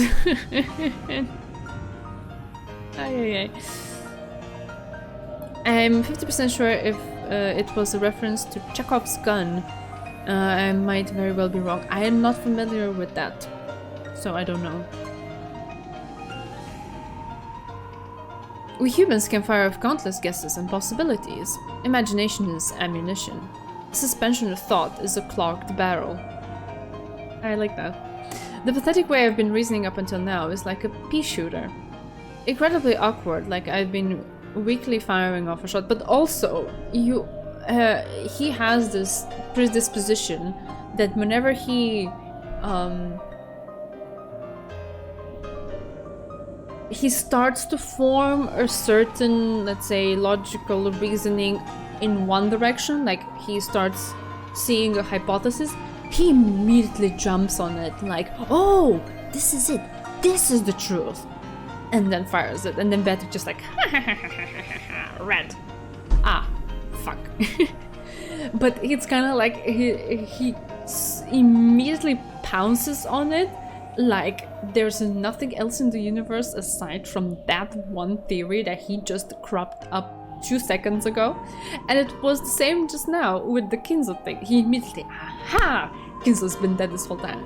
Like, okay, it's a possibility, you can use it, but like don't pounce on it as it being the absolute truth, because that puts you in a position where you're completely closing yourself off to any other possibility, and that's a vulnerability in front of the witch, right? Episode 4, Truth Shotgun. Episode 5, Truth Tank. Episode 6, Truth AT. Oh my god, I don't even know how to read that acronym, but yeah, I know what it means. If a gun is introduced in the story, it must be fired in the following chapter. Chekhov's gun. Ah, I see. I see. Okay.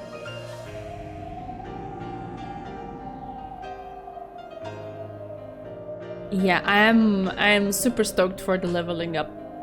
I want to see them level up. And also I think NJ has plenty of potential in leveling up because she's a rookie too, so she's kind of like feeling things out right now, seeing like how it's supposed to be. She obviously has a much more structured way of thinking and reasoning than Battler, so she helps him in that regard. Like she covers that kind of blind side of his when he gets a little bit too tunnel visioned, and maybe even forgets the structure of the game because he's like so passionate and jumping into things. So I'm also looking forward to the duality of them and them kind of like learning and growing off that interaction between each other. And like it's so cool because like they're brothers, but Battler doesn't know. And from the very beginning when NJ came on, my instant reaction was like, she looks exactly like Battler. It's just like a female version of a female clone of Battler. Because there's so many similarities in their style and in their way of approaching things, but there are also enough differences for that to be a fruitful interaction. So I'm very curious to see where that goes. Also, Danino, hi, welcome. Are Hansel and Gretel brothers in your country? You mean in the story from the Grimm brothers? Yes, they're brother and sister. What do you mean? Or maybe I said it wrong. I said brothers. Maybe I'm supposed to just say siblings in English, and it doesn't work if there's one girl and one boy. Sorry about that. In Romanian, you could say brothers, and it makes sense. They're siblings. There you go. That.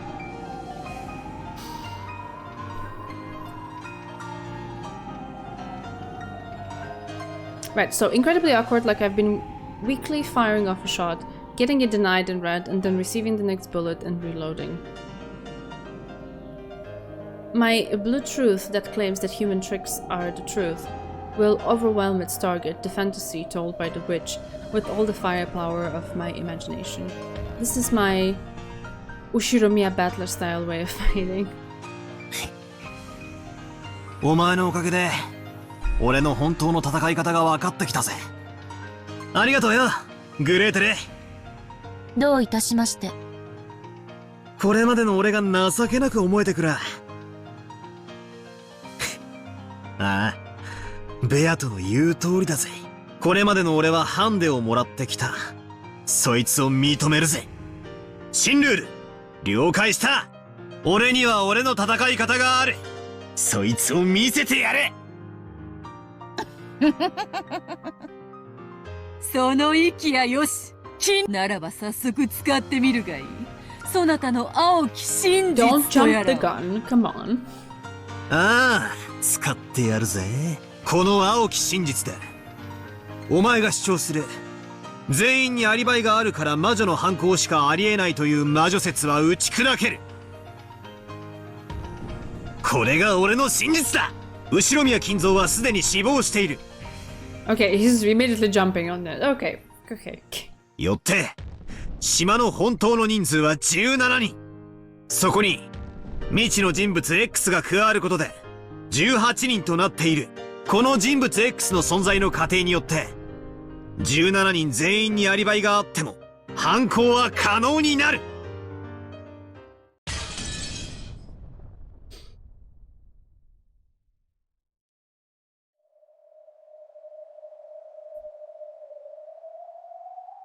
つまり私たちはこれ以上お父様への面会を拒まれるならば、以下の仮説を立てなければならないの。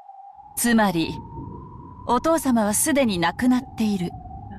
しかし、遺産を分配したくないクラウス兄さんがそれを隠してるってね。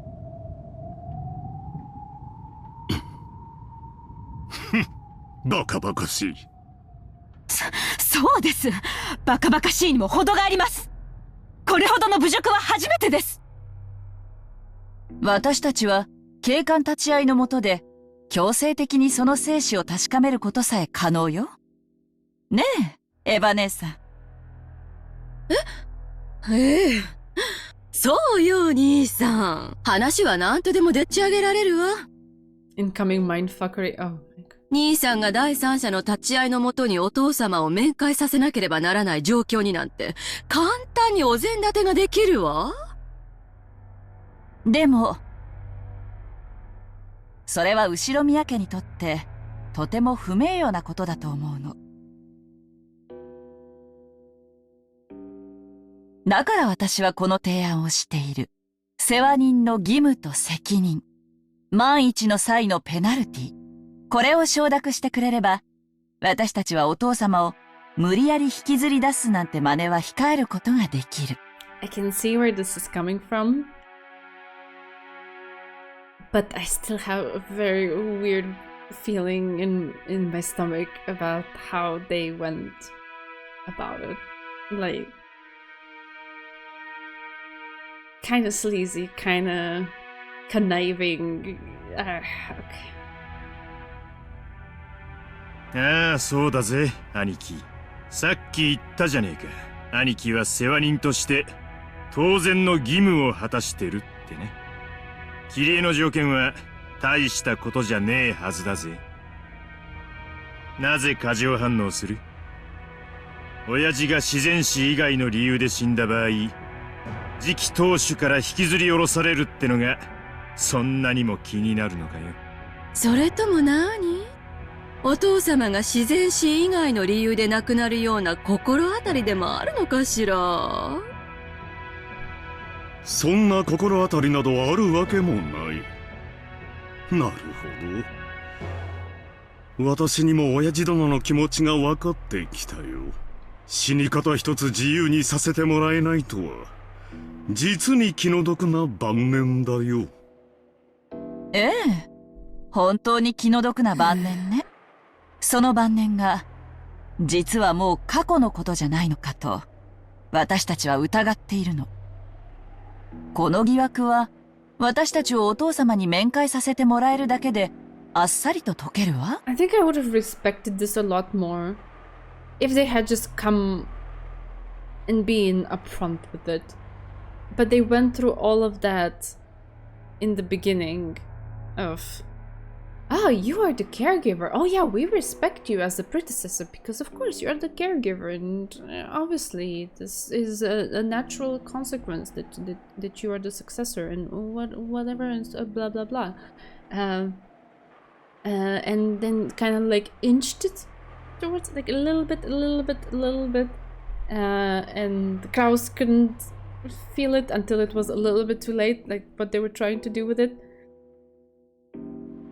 If he had just come up and said it directly, I would have had a lot more respect about it. Like, oh yeah, you have balls. Even the women, even the ladies, metaphorical ones. But like this, ugh. Hey Squid, good morning. Japanese negotiations 101, I guess. I don't know.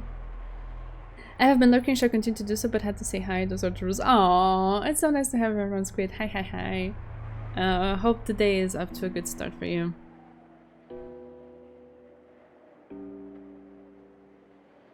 ここまで私たちに侮辱されても、それでも面会は許されないんですか？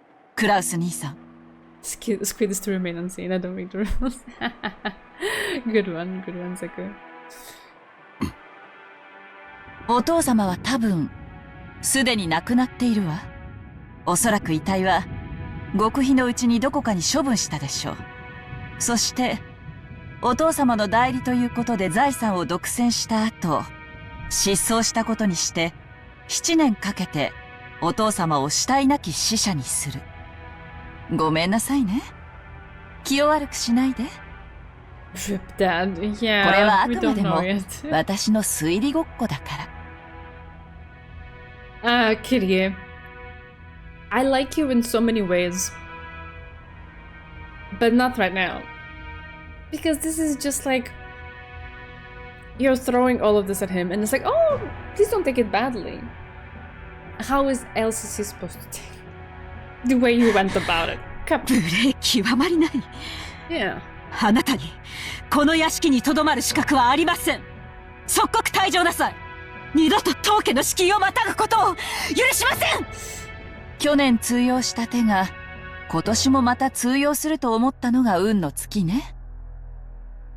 お父様はご機嫌斜めだから面会できない？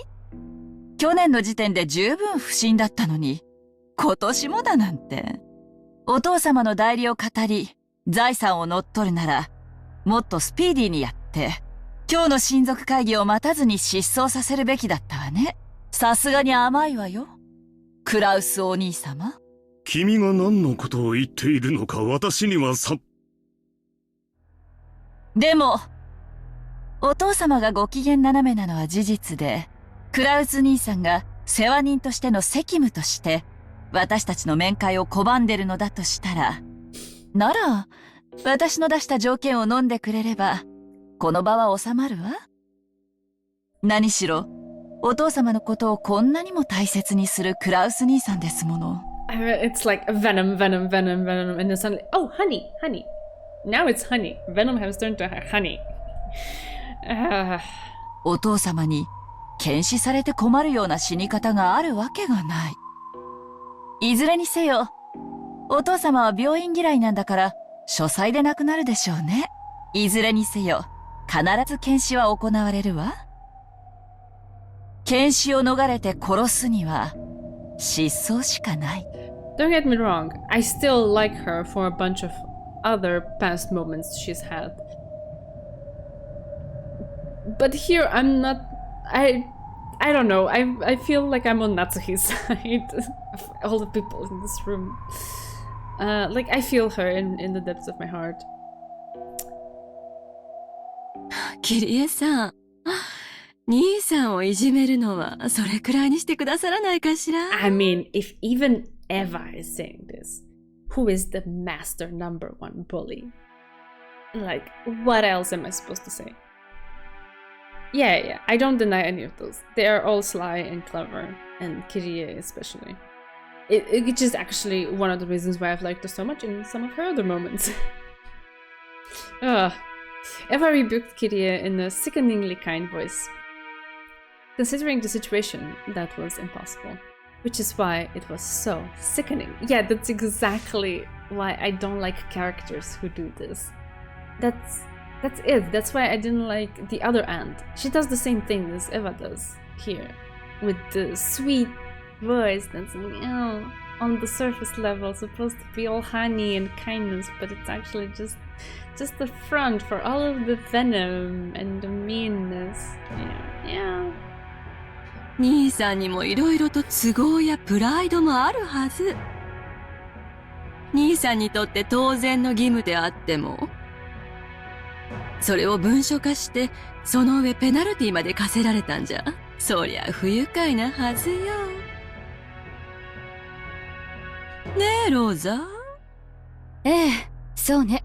クラウス兄さんの長男としてのプライドを軽んじすぎたかもしれないわ。キリエさんの言うような世話人の責務についての覚書にサインというのは、さすがに気の毒かもしれない。What is this? Good cop, bad cop? Is that what it is? Like, they put it all on, or like allowed Kirie as an outsider as well to take all of the, the mud onto her shoulders, and then they're now swooping in. Okay, maybe that is too harsh. We understand. Listen, brother, we get you. Kind of like that. Okay. そうだね。There it is. 兄貴はよくやってくれてる。There it is. そこを汲み取り、おかしな書類にサインとか、万一の時は、そういう話を抜きにして、兄貴に全部一任することを考えてもいいかもしれねえな。it's like we're showing you all of these things and how things could go, and they're all disadvantages and like bad for you. But look, out of the goodness of our hearts, we realize maybe we went a little bit too far, so we're just gonna rein it in a little bit. Anyone can see through that, come on. Umineko is filled to the brim with smart characters, which is one of the reasons I love the story so much. Can you name a single stupid person? No, that is very true. I totally agree with you. Some of the stakes are silly. Yeah, I don't know. I don't consider them necessarily as part of the human cast of characters. They're kind of like still more like a fantasy made up kind of thing to me.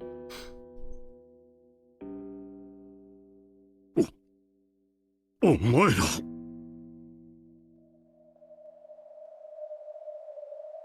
Not just Eva, but Rudolph and Rosa as well began closing in on Kraus, with unnerving smiles on their faces as though they had planned this beforehand. They now understood perfectly how Kiria had cornered Kraus and exactly where she was prepared to compromise. 世話人の責務についての覚書。これにサインすることなく、私たちがお父様への面会を生涯求めないことにもできるわ。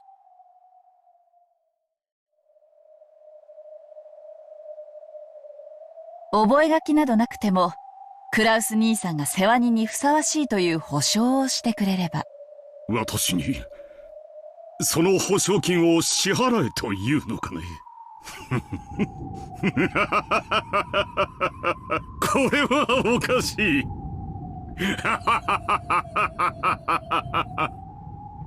保証金はエヴァさん、ルドルフさん、そしてローザさんの3人に1人30億円ずつ。This is their goal.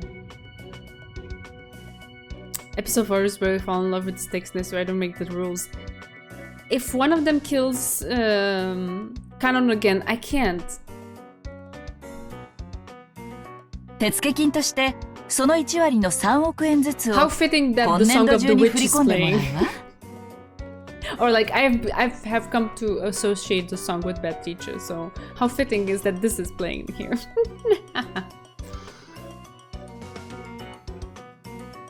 Yes, you are. You're Bad Teacher. Yes. Yes, she is.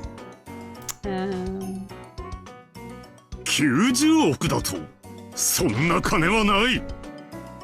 お父様がお亡くなりになった後なら捻出できるはずよ。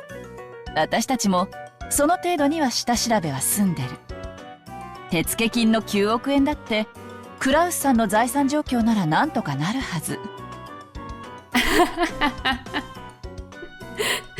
Good one, Bear. Okay. Oh, thank you. I see, I see. Well, I'm looking forward to that because music has been one of the very active aspects of the novel, actually, in adapting to what the characters are doing. So if there's like little inserts like those, I'm bound to enjoy them. Like the witch laugh effect playing when Eva was on her deathbed. Yeah, I noticed that. But to me, I thought that was just an extension of Evatrice kind of thing. That's why. So I didn't question it too much at the time. それこそお父様に借りることだって可能でしょ。白々しい演技は不要よ。不愉快だ。実に不愉快な話だ。まったくです。お父様の遺産の話だけでも十分不敬だというのに、お父様はもう死んでいる？主人がそれを隠していて財産を独占している。もううんざりです。あなたたち全員にもはや後ろ宮を名乗る資格などありません。In Japan, Umineko is called a sound novel, so yeah, the sound effects and background is really well done. Alright. Alright. 落ち着いてや、夏井さん。みんなもう話はこれまでや。どうや、この場の話は一旦ここまでにせんか。規模がでかい上に唐突な話や。わしらも興奮してるところがあるかもしれん。ここは一旦休憩を挟んで頭を冷やさんか。クラウス兄さんにもちょいと時間が必要やろ。な、クラウスさん。時間？そんなものがなぜ私に必要なのかね。ま。わしらかて本音じゃブスなことなど考えとらん。どうしてもお父さんに会わせてもらえんから、ちょいと嫌味が言いたくなっただけなんや。それにクラウスさんが売り言葉に買い言葉で頭に血が上ってしまったのもよーわかっと。クラウス兄さんかって本当はそこまで言うんなら合わせてやってもいいと思っとるんや。な、そうやろ。ただついつい意地になってもうたんで、今さら会ってもいいなんて言えなくなってしまっただけや。そうやろな。They really attacked Kraus from all directions, right? One of the directions being his pride, in the sense of like now Hideyoshi's making a good remark that it's difficult for him to be just like, what the fuck are you saying or doing? Just go see father, whatever. Here, go have a key, you know. He can't do that now. 主人も皆さん同様、少々冷静を欠いてしまったところもあるでしょう。私たちはお父様の皆さんに会いたくないという意思を尊重して頑なに断っていたに過ぎません。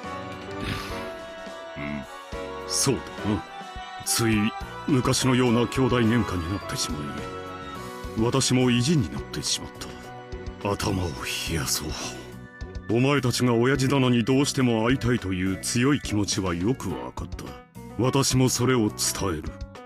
なんとか面会してもらえるよう親父を説得しよう。それでどうかね。そうね、クラウス兄さんに説得の時間を与えてもいいと思うわ。そうだな。頼むぜ兄貴。俺たちに会ってくれるようよく説得してくれ。何しろ親父の世話人なんだからよ。その説得だけど今夜中って制限を設けさせてもらうわよ。I was already thinking, there's a catch there too. Like they wouldn't be accepting it so willingly and be like, okay, fine, let's forget about all of that stuff about cornering you and you giving us money. Now we're gonna be able to see Dad, who hates us, and that makes up for it, right? No, not really. We're gonna set a time limit. Okay, great. 明日になったら私たちは書斎の扉を打ち破ってでもお父様の安否を確認するわ。それでいいわよね、兄さん。Well, a bunch of you are gonna be dead by the next day anyway, so... 好きにするがいい。なるほど。説得すらも大して時間はかけられないようだ。夏日、行こう。せめて晩餐にはご一緒していただくよう。はい。Kraus left the parlor accompanied by Natsuhi. Once their footsteps disappeared, Hideyoshi breathed out heavily and flopped onto a sofa, smirking.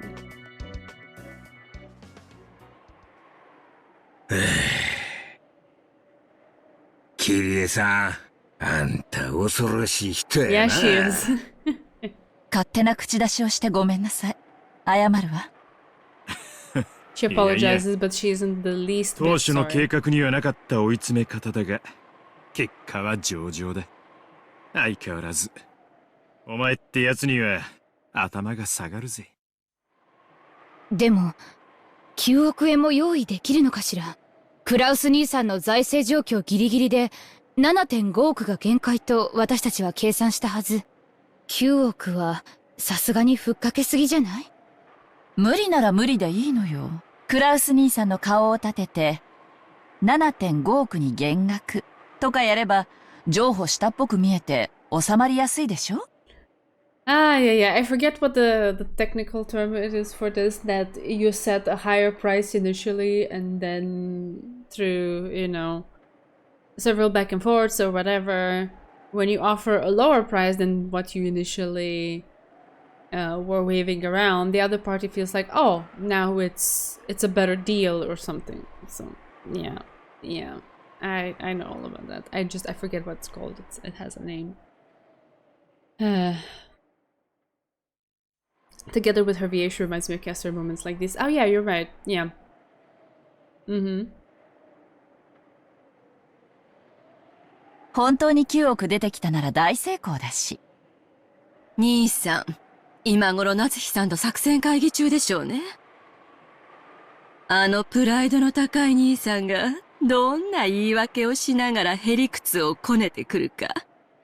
お父さんを説得できるわけがない。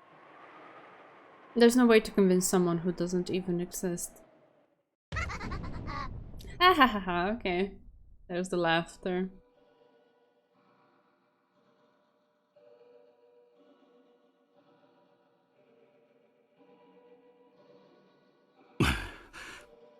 Kraus 兄弟たちも年に一度の親族会議にそれぞれの都合を合わせてやってきています。Kraus and Natsuhi could be seen in Kinzo's dimly lit study. Every once in a while, thunder could be heard and the dimly lit room flickered with light. It seemed that the island would be closed off by the storm very soon. お父様、どうか今一度、不敬な彼らに当主様の威厳をお示しください。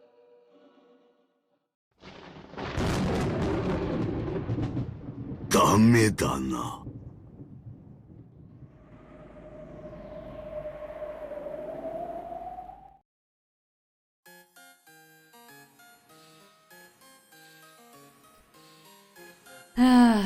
The large figure standing by the window, his majestic back facing them, quietly yet forcefully gave his answer.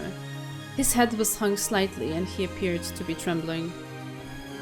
Eventually, a mumbling laugh reached them from over his shoulder.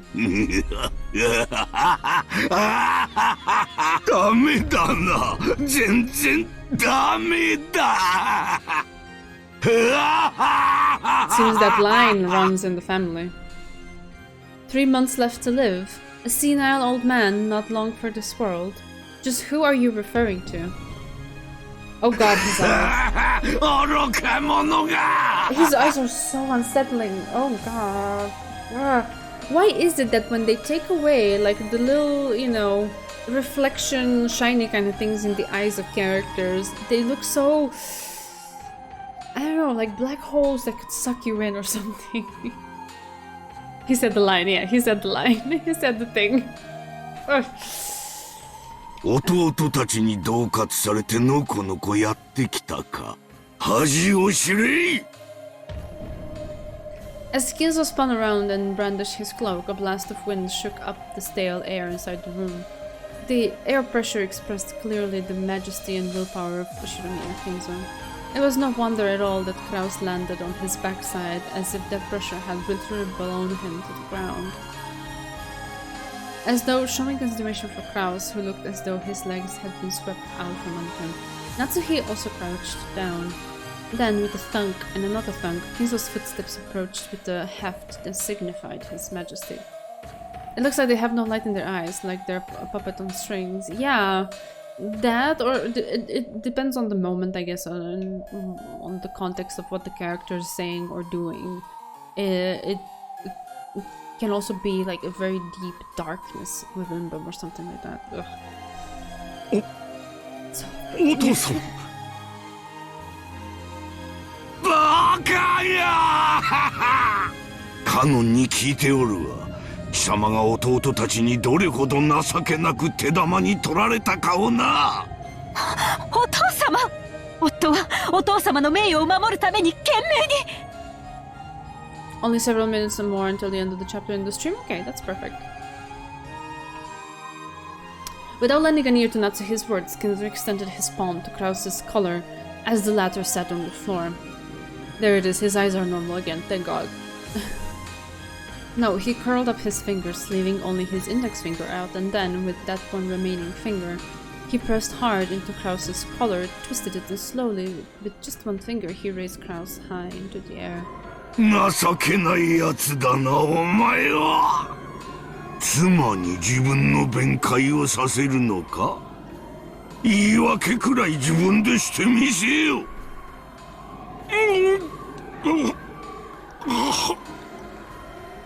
Kraus's feet scrabbled at the air. Kinzo's brawny finger was choking him. He couldn't even open his mouth, much less talk.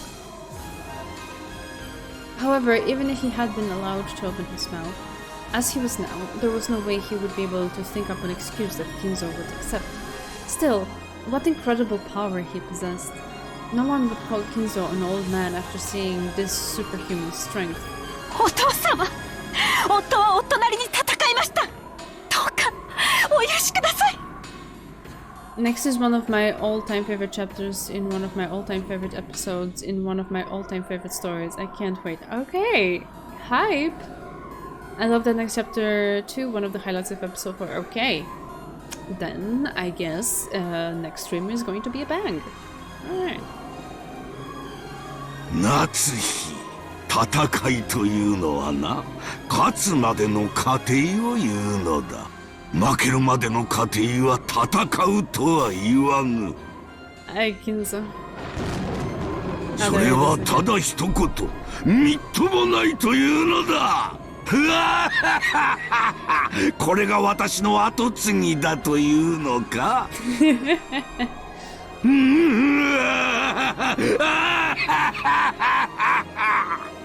I mean, chat has been hyped by the perspective of episode 4 as a whole for a while already, so I get it, it's alright. As thunder roared, Kinzo laughed heartily as though there could be nothing more amusing. And at the end of his laugh, he threw his feckless son away like he was scrap paper, slamming him against the wall.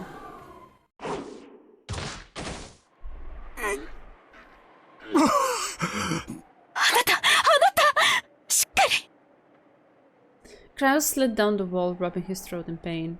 Natsuhi ran up to him and cared for him. But Kinzo showed no interest in the two of them, and he returned to the space near the window as though he had been there the whole time, and looked up at the ominous thunderclouds. ベアトリーチェにさえ会えれば、我が人生には何の悔いもないと思っていたが、どうやらそういうわけにもいかぬらしい。The music again. 魔女より得たものは何も残せぬのが初めからの約束。しかし、後宮の名は魔女のものではない。その名を継ぐのが誰にふさわしいか。どうやらそれだけは、わしが自らの手で解決せねばならぬようだ。喜べ、クラウス。気が変わったぞ。お父さんでは貴様らふぬけどもと食事をする気など起きぬ。だがその後の親族会議には出席する。お父様、ありがとうございます。私はその席上で当主継承についての重大な発表をするであろう。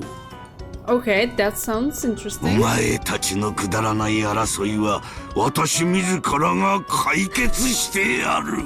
喜べ、クラウ。喜べ、少年。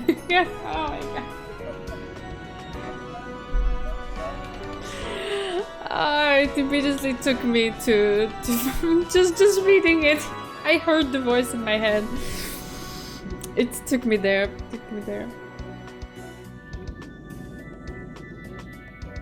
Umineko goes in a completely different direction yet again. I said the line, yes. Yeah, and again, yeah, see, this is the thing. We had the theory of like, Kinzo has been dead all along. And then I'm presented with the scene, and I'm here like, what am I supposed to do with this? My only guess right now would be that just for the purpose of playing the game and making hypotheses of like possibilities, you know, it doesn't necessarily have to be that all of the things that we have seen have to be included or discarded. We can just make hypotheses based on different perspectives, right? Because it is valid though that from the perspective of the other siblings up until now, it might as well have been that Kinzo was already dead, because they have not seen a single trace of him, have not heard from him, and all they had to go on was Klaus's word, right? So I can see that. It doesn't necessarily mean it's the truth, but yeah. Best line in VN history. Chidori is biased. I like the Zen Taveda more. But again, I'm also biased.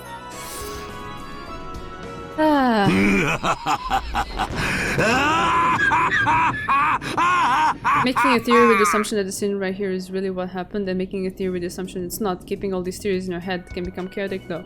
I know, but I don't really see a way.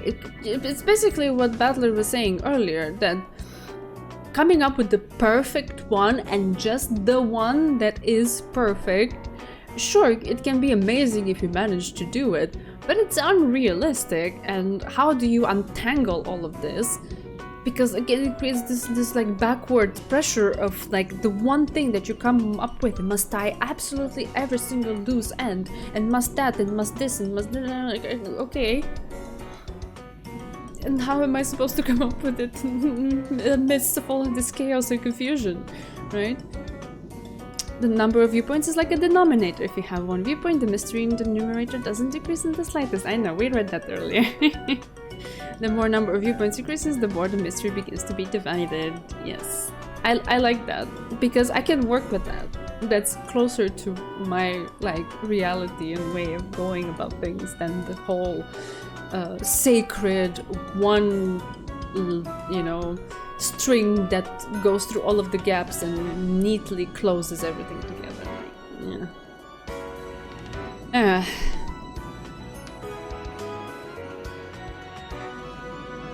Alright, I guess this is the end of the chapter. Oh yeah, that's also a question that's been in the back of my mind for forever. In episode 1, no, because I didn't know, but ever since the beginning of episode 2, I'm like, what am I seeing? And how much can I trust this? And also how much can I trust what I've seen before? And what, like, I'm questioning everything. I'm not really coming to a conclusion, but not yet, but yeah.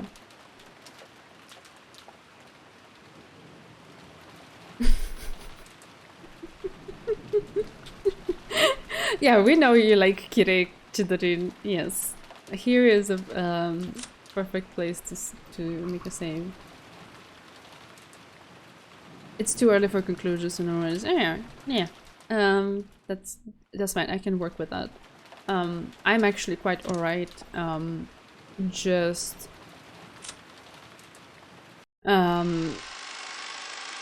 working with loose different threads in my mind. Maybe my memory is not that perfect in keeping track of everything across all of the streams from the very inception of time, and over time I might forget the detail here and there, or I might just get fixated and remember details that are not helpful. But that is something that I am actually game for, because I don't know, I've never been the kind of person who just fixates on one thing and it's like, this is what it's gonna be, and then when it's not, I'm like, oh, okay. So being flexible, that's the secret spice. Yeah. I won't show for him more though. Burn is my true queen. That's alright. That's alright. We respect that. A kid weakness. Oh. I mean, I tried, but I washed my hair earlier, and as per usual, after washing, it's like, poof. It's super fluffy. But yeah, I tried, and I got this. I think it's cute. Alright. So that is that. I meant to say something. Oh yes. Oh, thank you. I try. We went to a new store this weekend for the grocery shopping. They had a stand for headbands. I had to stop and pick one or two up. Just on principle. Oh, thank you, Squid. Oh, it's so nice. All right, it's nice because you kind of started the tradition of announcing the big news at the end of the stream, so it's always a treat to have you say it. Yeah, what I want to say is that yes, this week we are proceeding as per usual. Next stream is on Thursday, and we will go into the hype chapter. Can't wait. Next week I'm gonna have to switch things up just a little bit because I have an extended weekend. I took some days off and I'm gonna visit my parents, so I can't really stream on Tuesday, but I can stream on Wednesday next week. So it will be Wednesday and Thursday, just putting it out there 1 week in advance so you know. Not skipping the stream though, because I want to do this. Yeah, I'm curious and I want to advance to the story already. Yeah, thanks for joining me. It's always a pleasure to share it with you guys, because if it had been just me, I don't know, half of the charm would be lost. You are 50% of the magic. So I appreciate you all. The OG bigness appreciate. Yeah, I mean, Squid. It was like October 2018. Squid, has it been 5 years? Oh my god. Oh yeah, now that like August was, I have no words for how August was. I was constantly doing something, constantly pumped with adrenaline and constantly destroyed at the end of the day. But now it's chiller, and I have some days off. Oh, sorry. And I have some days off at the beginning of next week. So yeah, that's gonna help for sure. For sure. It's been a long time. Yeah, right? Oh, no worries, no worries. I've had to cancel some of my subs as well. Yeah. Yeah. This year has been financially challenging, so I had to make some choices like that. But it's alright. It's not about the sub, it's about the substance. Oh, 4 months. Okay. Alright. It's gonna be longer for me because we're doing it in two streams a week. But I think for all at the same time, it's just the perfect dosage. I don't know if I could do more. I do run into this risk of forgetting some details.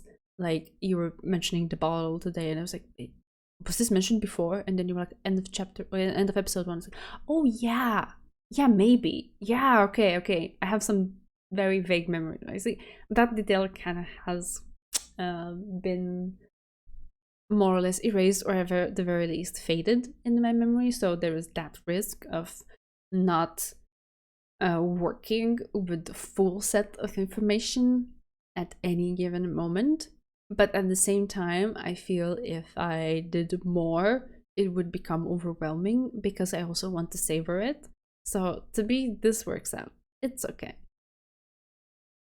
Big Lark energy. Aw. I appreciate even the Lark energy. It's more than welcome. I only read about 8 hours a week. Alright. Yeah. Sounds like a fair amount. Okay. Yeah. I think this will be all for tonight.